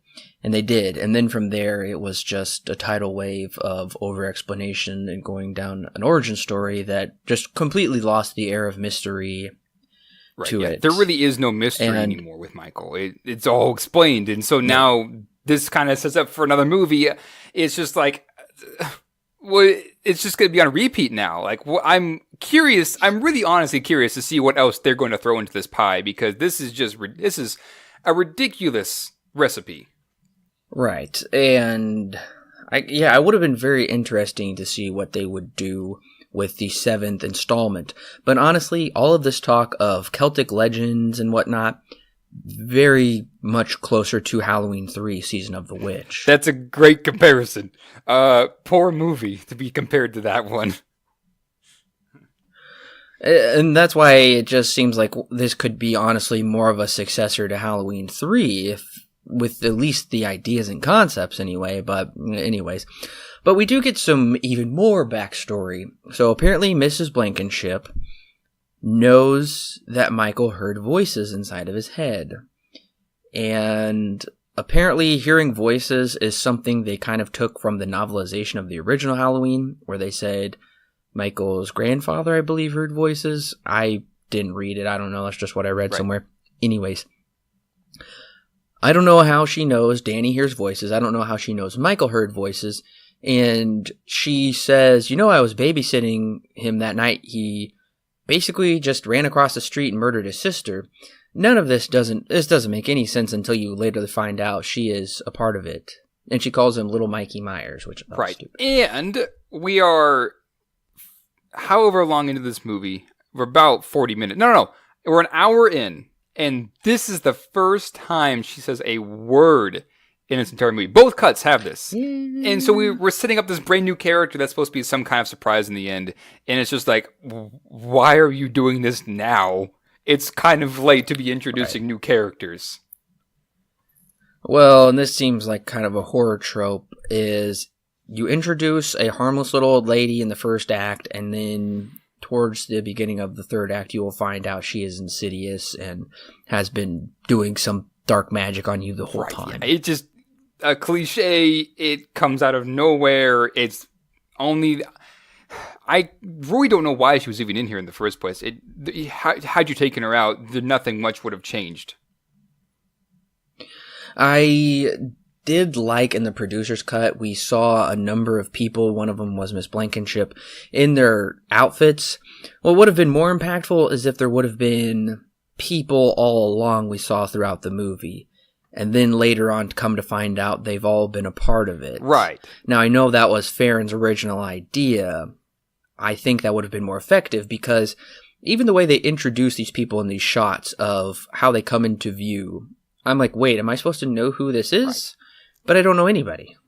Yeah, it would have made it a lot more impactful. Be like, oh, I remember that guy from when this happened, or interesting, that character's also in this. Yeah, we don't really get that. We have maybe 2 or 3 characters that we know in this group, like the 7 or 8, maybe 12, and the rest of them are just random people that we just find. It really doesn't do much for this movie. Had they gone down the route that you were talking about, they would have been much more impactful, but it isn't, and it's kind of unfortunate. Was there ever a point in this movie when you just wanted it to be over? Yes! Multiple points! Especially in the theatrical cut. At multiple points, I think I counted on my hand at least 5. I said, I could turn this off.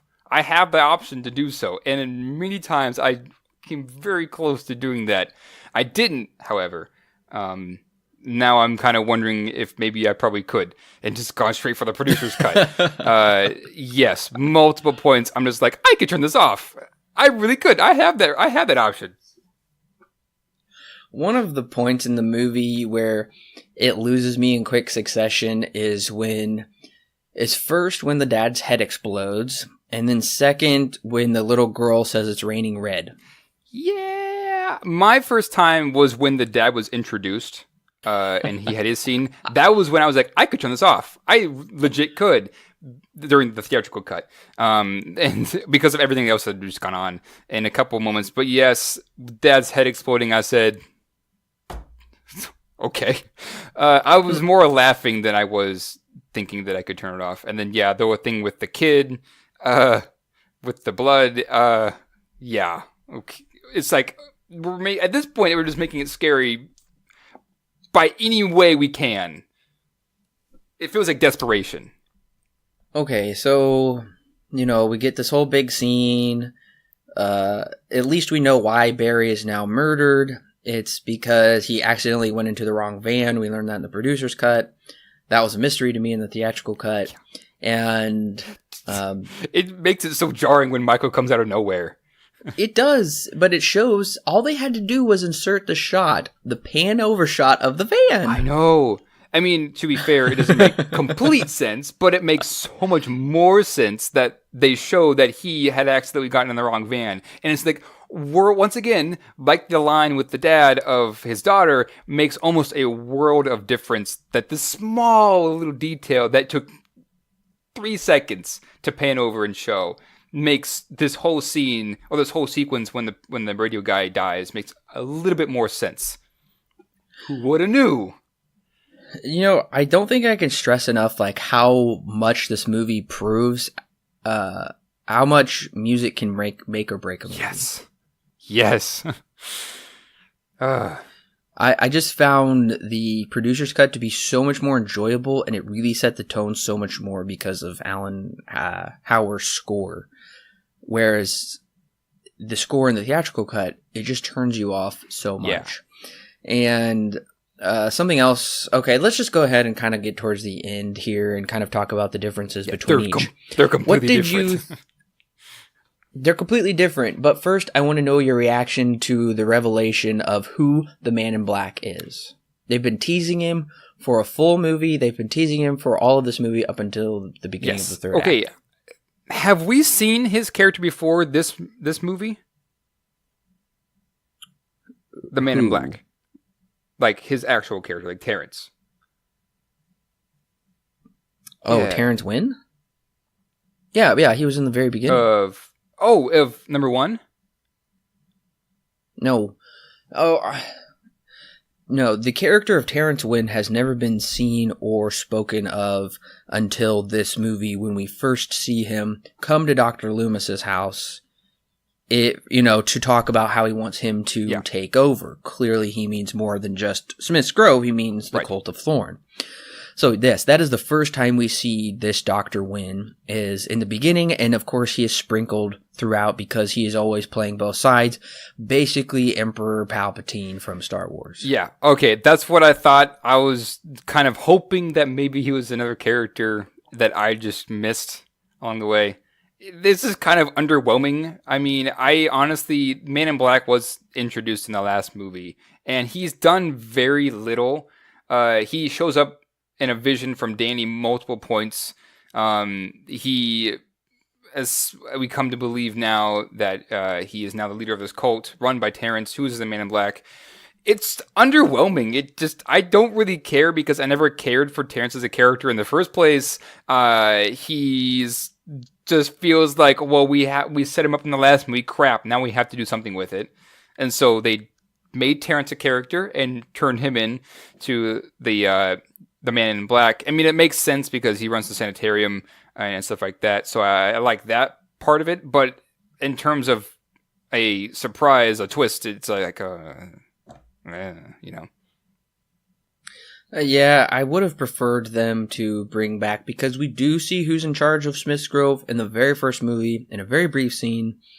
It's not the same guy at all, so there's zero connection. Right. Honestly, this feels like a Scooby-Doo moment. I put in my notes, zoinks, it's old Dr. Wynn.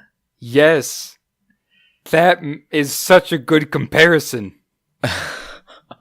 Oh, that actually really hurts the movie if you really think about it, though. It does. This is very much a Scooby-Doo reveal. I remember being so disappointed when I first saw this. I was like, I honestly was thinking the Man in Black because he dresses like a cowboy. He's got spurs on his boots, for Pete's sake. I was guess expecting it is him Illinois. to be this. Although that is more of a stereotype than anything. I was expecting a more Clint Eastwood, tough, Man in Black, like from the Dark Tower series type of character. Right. Not Old Man Win. Right. Anyways, I do love the way Loomis says Win. He's like, it's like Obi-Wan facing against Darth Vader. He's like, Win. I might have known it was you. Yeah. It's just ridiculous. And love Kara's scream. And I gotta say, I thought her name was Carol the whole movie. So every time I put Carol in my notes. That's funny. I can't remember her name because I'm terrible with names. So I'm just like, main character. Yeah. I love when Kara sees that Blankenship is a traitor. And her first thought is, I'm just going to jump out of a 2-story window. Yeah. Like, okay, what?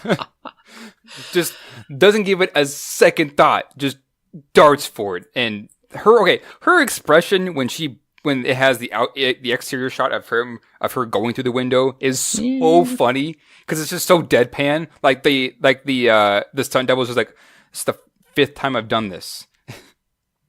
It's just funny to me. Well, of course, Loomis and Tommy are drugged. For some reason, they are left alive conveniently. Well, not just that, but they don't show them get drugged. So I was very confused when we cut away from this moment when they capture all the peoples and then cut back and they're like, we were drugged. And it's just like, they were? Like, what? I thought the exact same thing. And of course, Loomis magically knows it's going to take place at Smith's Grove, even though he's like wrong in every movie. Right. And so I don't understand why it's at Smith's Grove. Okay, so Wynn says apparently Loomis was the first to see pure evil. Why now is he just now bringing this up? And he says, well, no, he just says what I just said. And I put in my notes, okay, what? I want you to join me, Loomis. Why didn't he do this 2 movies ago? See, they teased Jamie would be the new Michael in the end of 4, but then dropped that for 5, but now they want Danny to be the murderer. Or the baby? I don't know. Which is it? This is very confusing. Yeah, I do love the line. It makes no sense.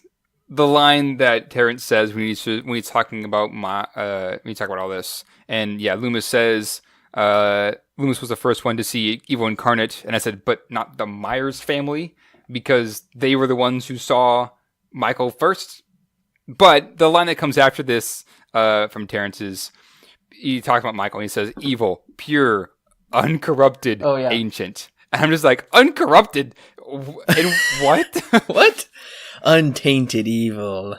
Yes. That has not been tainted by evil. That line, uncorrupted, was just like, what? So pretty much at this point, I want to shut the movie off really bad because it's being dragged out so much. There's an insane woman that is stabbed and says crazy things for no reason, just to get to that point. Also, just to introduce Michael's there when they couldn't just show him there already? I don't know.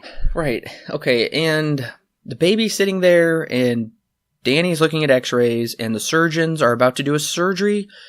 I don't understand this at all. And then Michael breaks in and stabs all of them to death with strobe lights. What?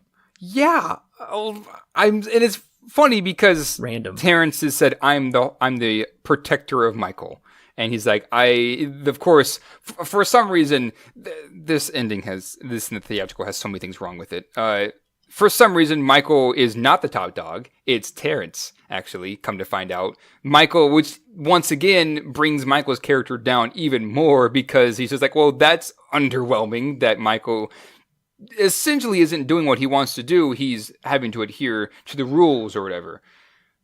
That's part of it. And then, yeah, doctors are operating on something in the operation room. And then Michael decides that they're done. So he walks in and kills them all. What? This entire ending was then the lady, and then of course we have the cliche of "Join me, Loomis." Yeah. Together we can insert rule whatever here. This ending is just downright frustrating because I can't, like you said, I can't begin to wrap my brain around what they're trying to do, because on one hand they're trying to finish up the story and finish up Michael's arc, but it also kind of feels like they're just throwing in cliches because they don't know what else to do. It is just, this ending is just kind of all over the place. I also can't understand what is it with these babies in goo. And then later when Tommy hits Michael so much in the face, it looks like goo comes out of his face. It almost makes me think he's like some lab experiment of a goo creature. Right. Maybe it's the symbolization of Michael's rebirth because he kind of comes back in the end. You're trying to do something nice for this movie. Notes. I put that in my notes. I said, I am looking too deep into this movie. But anyone who has any kind of cognitive ability would understand that this movie is just kind of all over the place. Yeah. And it just doesn't make any sense. Okay, so do you want to just give our recommendation and rating for theatrical, and then we can just briefly talk about the producers and give our recommendation for that? Yeah, let's do that. I'm kind of done with the theatrical. So, Alan, what is your rating and recommendation for Halloween, The Curse of Michael Myers theatrical cut? I'm honestly just sad that I wasted 88 minutes on this movie.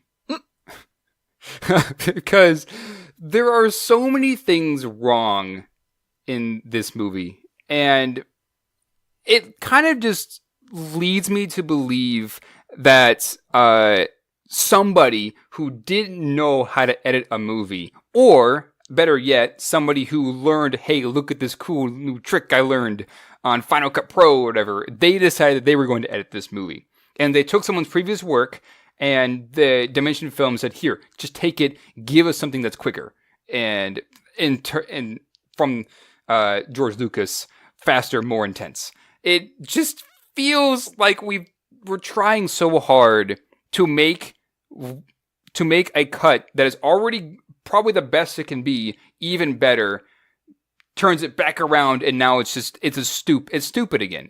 This is a horrid editing, not just in terms of transition between the random flashes and things like that, but there are pieces, chunks missing from this movie that explain integral pieces of this plot, and for some reason they decided that it's okay to cut it out. It makes it a wild experience because this movie has no cohesion, and scenes are just inserted at will just because, I don't know what else to put here, so this needs to be explained. They throw it in. This movie is it's a mess. That's the bottom line. It's a complete mess, and it's filled with cliches, dumb character motivations, if there even is one, dumb characters in general, terrible music. It's just all around just a terrible experience. 2 out of 10. Don't watch this if you can help it. It's not recommend. Yeah, Halloween 6 burns down everything the previous 2 were starting to build. While providing some answers, there are so many threads that are left dangling. One wonders why this was even put out. This movie features horrible acting and, oh gosh, what more can I say? All copies should be burned. This is trash garbage, and I'm giving it 1 out of 10 with the strongest of not recommends. Yeah, it's horrible. It's scum, but let's go ahead and just briefly talk about Producer's Cut because it is 100% different. Yes, well, I would say 97% different. There's a couple of things that are the same. Okay, well, I do like there is a better explanation of Loomis and Wynn's relationship. Wynn has said, you've spent your whole life going after Michael. You can't beat him, so join him. It is now time for you to be the new guardian of the cult of Thorn. And like you said, it is very much like join me and together we can rule the galaxy. He doesn't want it. But clearly they're going to make Danny into the new Michael, and therefore Loomis, I'm assuming the Curse of Thorn would give him some kind of powers to stay younger.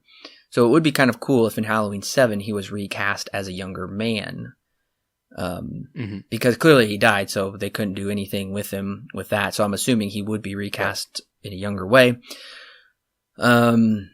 I do find it kind of creepy and eerie, the sacrificial scene, but I do like how Tommy sneaks in and kind of saves the day. And then I did think it was cool how he's kind of doing this like Yu-Gi-Oh magic where he's pulling his runes out and he's like cutting his hand. And I was disappointed though because it was cut short. I was expecting some really cool incantation and then he would like all of a sudden jump up and do something to Michael, but Michael just grabs him and he's like, Sam Hain. And that was it. So also Paul Rudd looks really funny running around in the robe. And yes, it does. It was kind of intense at first, but it's cut off, like I said. I do feel the end is still sloppy because it's just a cliffhanger with Loomis, but I get Loomis now has the curse of Thorn and he must be Michael's protector instead of his persecutor. That's a cool concept, but Michael escaping in the Man in Black's clothes is kind of surprising, silly, and out of character. I still don't get why they switched clothes, I guess so Michael could escape. My other thought was that Loomis is now the murderer. Michael will become the Man in Black. I don't think this one is right, but that was my original thought. Yeah, this ending is quite a bit better. I mean, to be fair, that still isn't saying much. The tone overall of this producer's cut is held in a very compact and very streamlined way. So it's kind of it remains the same throughout the entire movie, whereas the theatrical cut is all over the place. So yeah, this ending, I've definitely felt more intensity from this ending. It's kind of silly that Tommy finds a robe hanging up behind on the balcony that he's in, and somehow nobody really notices that, hey, wait a minute, this guy's different. I haven't seen him before, because it's like a group of like 12 people. And so you would think that a new guy would stick out. Regardless. Yes, this ending is, it feels a bit more intense. It feels a bit more, just overall more dark than the theatrical version, because now we're going to kill main character Kara. Baby might also die. Things like that, it has some pretty big stakes, whereas the theatrical kind of has stakes. Anyways, the conversation between Loomis and Terrence is so much better, because you don't have the join me and together we'll, aka join me together and together we'll rule the galaxy, or things like that. They cut some of that out, and it just feels like a better conversation all the way around. Tommy doesn't hear some random voice, but he does find one of the guys, for lack of a better word, one of the ritualists walking down the hallway when there was no door he came out of. Regardless, it just flows so much better. But I do begin to laugh when Tommy pulls out his runes and puts it all in a circle and is like, okay, and cuts himself and starts the ritual. It's just it's silly to me. It brings back, I didn't like the rune thing before, and I still don't like it now. Anyways, it's kind of a confusing ending that Loomis, who is the embodiment of good, is now having evil cast upon him. It does open more doors for, okay, well, now what else can we do with this? But of course, character of Loomis, Donna Pleasance, is now dead. I don't know if they'll continue that. We still have more movies to go through. Anyways, so this ending is just all around, it's better. And it gives, even though they both end with a cliffhanger, this one feels more like they actually had thought put into it. Whereas the other one, the theatrical version, just is kind of thrown together, reshoots on all over the place, just so they can have some kind of ending. That's a cliffhanger. So yeah, it's honestly much better. It just fits with the movie, what the movie's trying to say, and how it is constructed, all things like that. All right. I think the big question here is, does this cut fix all the problems that the theatrical cut does? Some of them. Yes, it does give very clear motivation. It is longer. It's amazing what 6 minutes onto a movie can do. And really, I mean, it's astounding. it makes things much more clear than whatever it was before. It does a really good, is a much better job because we have scenes, integral scenes in this cut that aren't in the other one where it explains things. And we need that. But there are still core issues here. There's things still don't make any sense. I'm then left up to this question of, okay, well, how did we end up here? Because we went from Michael Myers in the very first Halloween, who's trying to kill, who just really, from what we remember, from what I know, little motivation, just kind of shows up and decides to kill.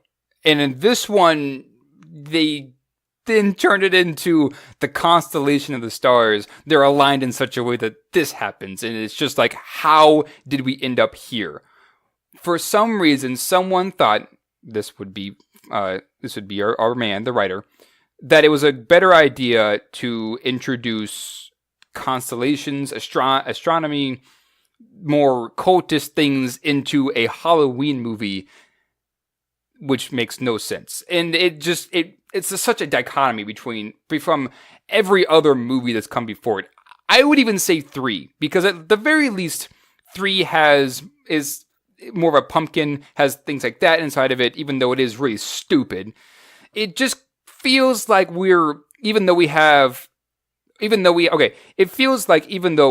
the issues, even though we fixed the pacing issues and things like that, we are still missing the core problem of the story. It feels more like a Batman versus Superman than it does anything else, where the core problems are still there. They are just explained better.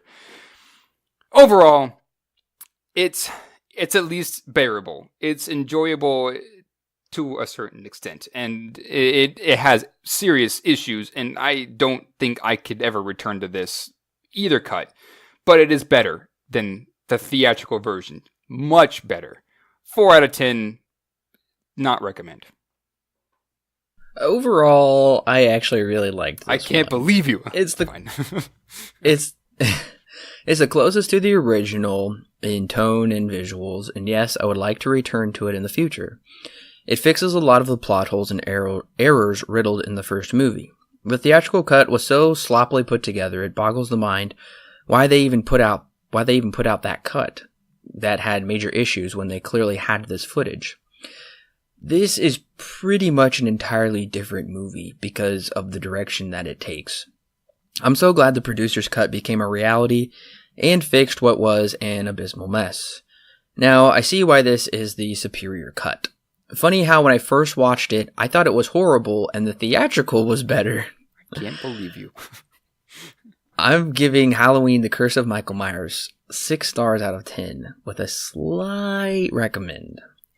It's still a mediocre movie, but it's the closest to the first with great recreations of certain scenes and musical timing.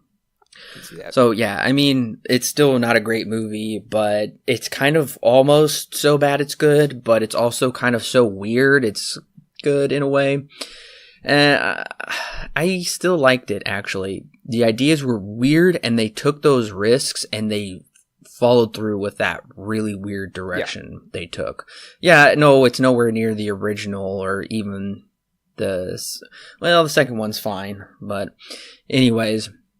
So, thank you so much for listening to our review of Halloween, The Curse of Michael Myers. This one was a little longer because of the 2 cuts we had to discuss that were vastly different, but I had a lot of fun discussing this. Thanks for joining me. Yeah, sure thing. It was fun. I mean, I'm just surprised. And if anything is clear to me, 5 minutes onto a movie can do a world of difference. And we will be talking about, in our discussion coming up, we'll be talking about the different cuts of movies. What is the difference between an extended cut, a producer's cut, work print version, director's cut, etc. We'll be kind of diving into those.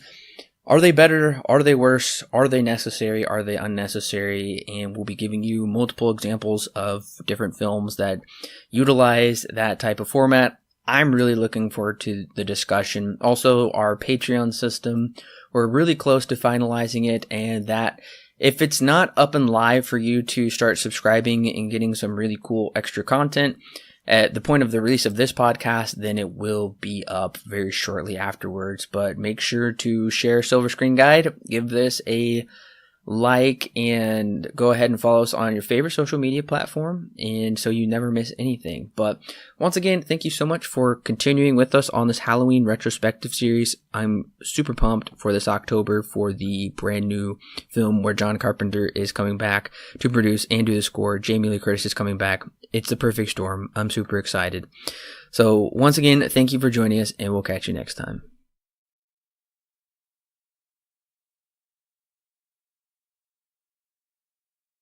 So here I have the Razzies. There's a movie called Striptease that won Worst Picture. Okay. Yeah. I'm trying to see what else that I know here. There really isn't. I've heard of nothing. Basically, Striptease won all of the most of the awards here. Oh yeah, and Twister. Twister also got worst written film grossing over $100 million. Oh wow! I will admit it. I've never seen Twister. I believe you've seen it. Is that right? I have, yes. Thought so. Yes, I have, in fact, seen it. In fact, actually, hang on. I need to redo that because I was looking. Oops, I was looking at the wrong year. Okay. Let me try this over again.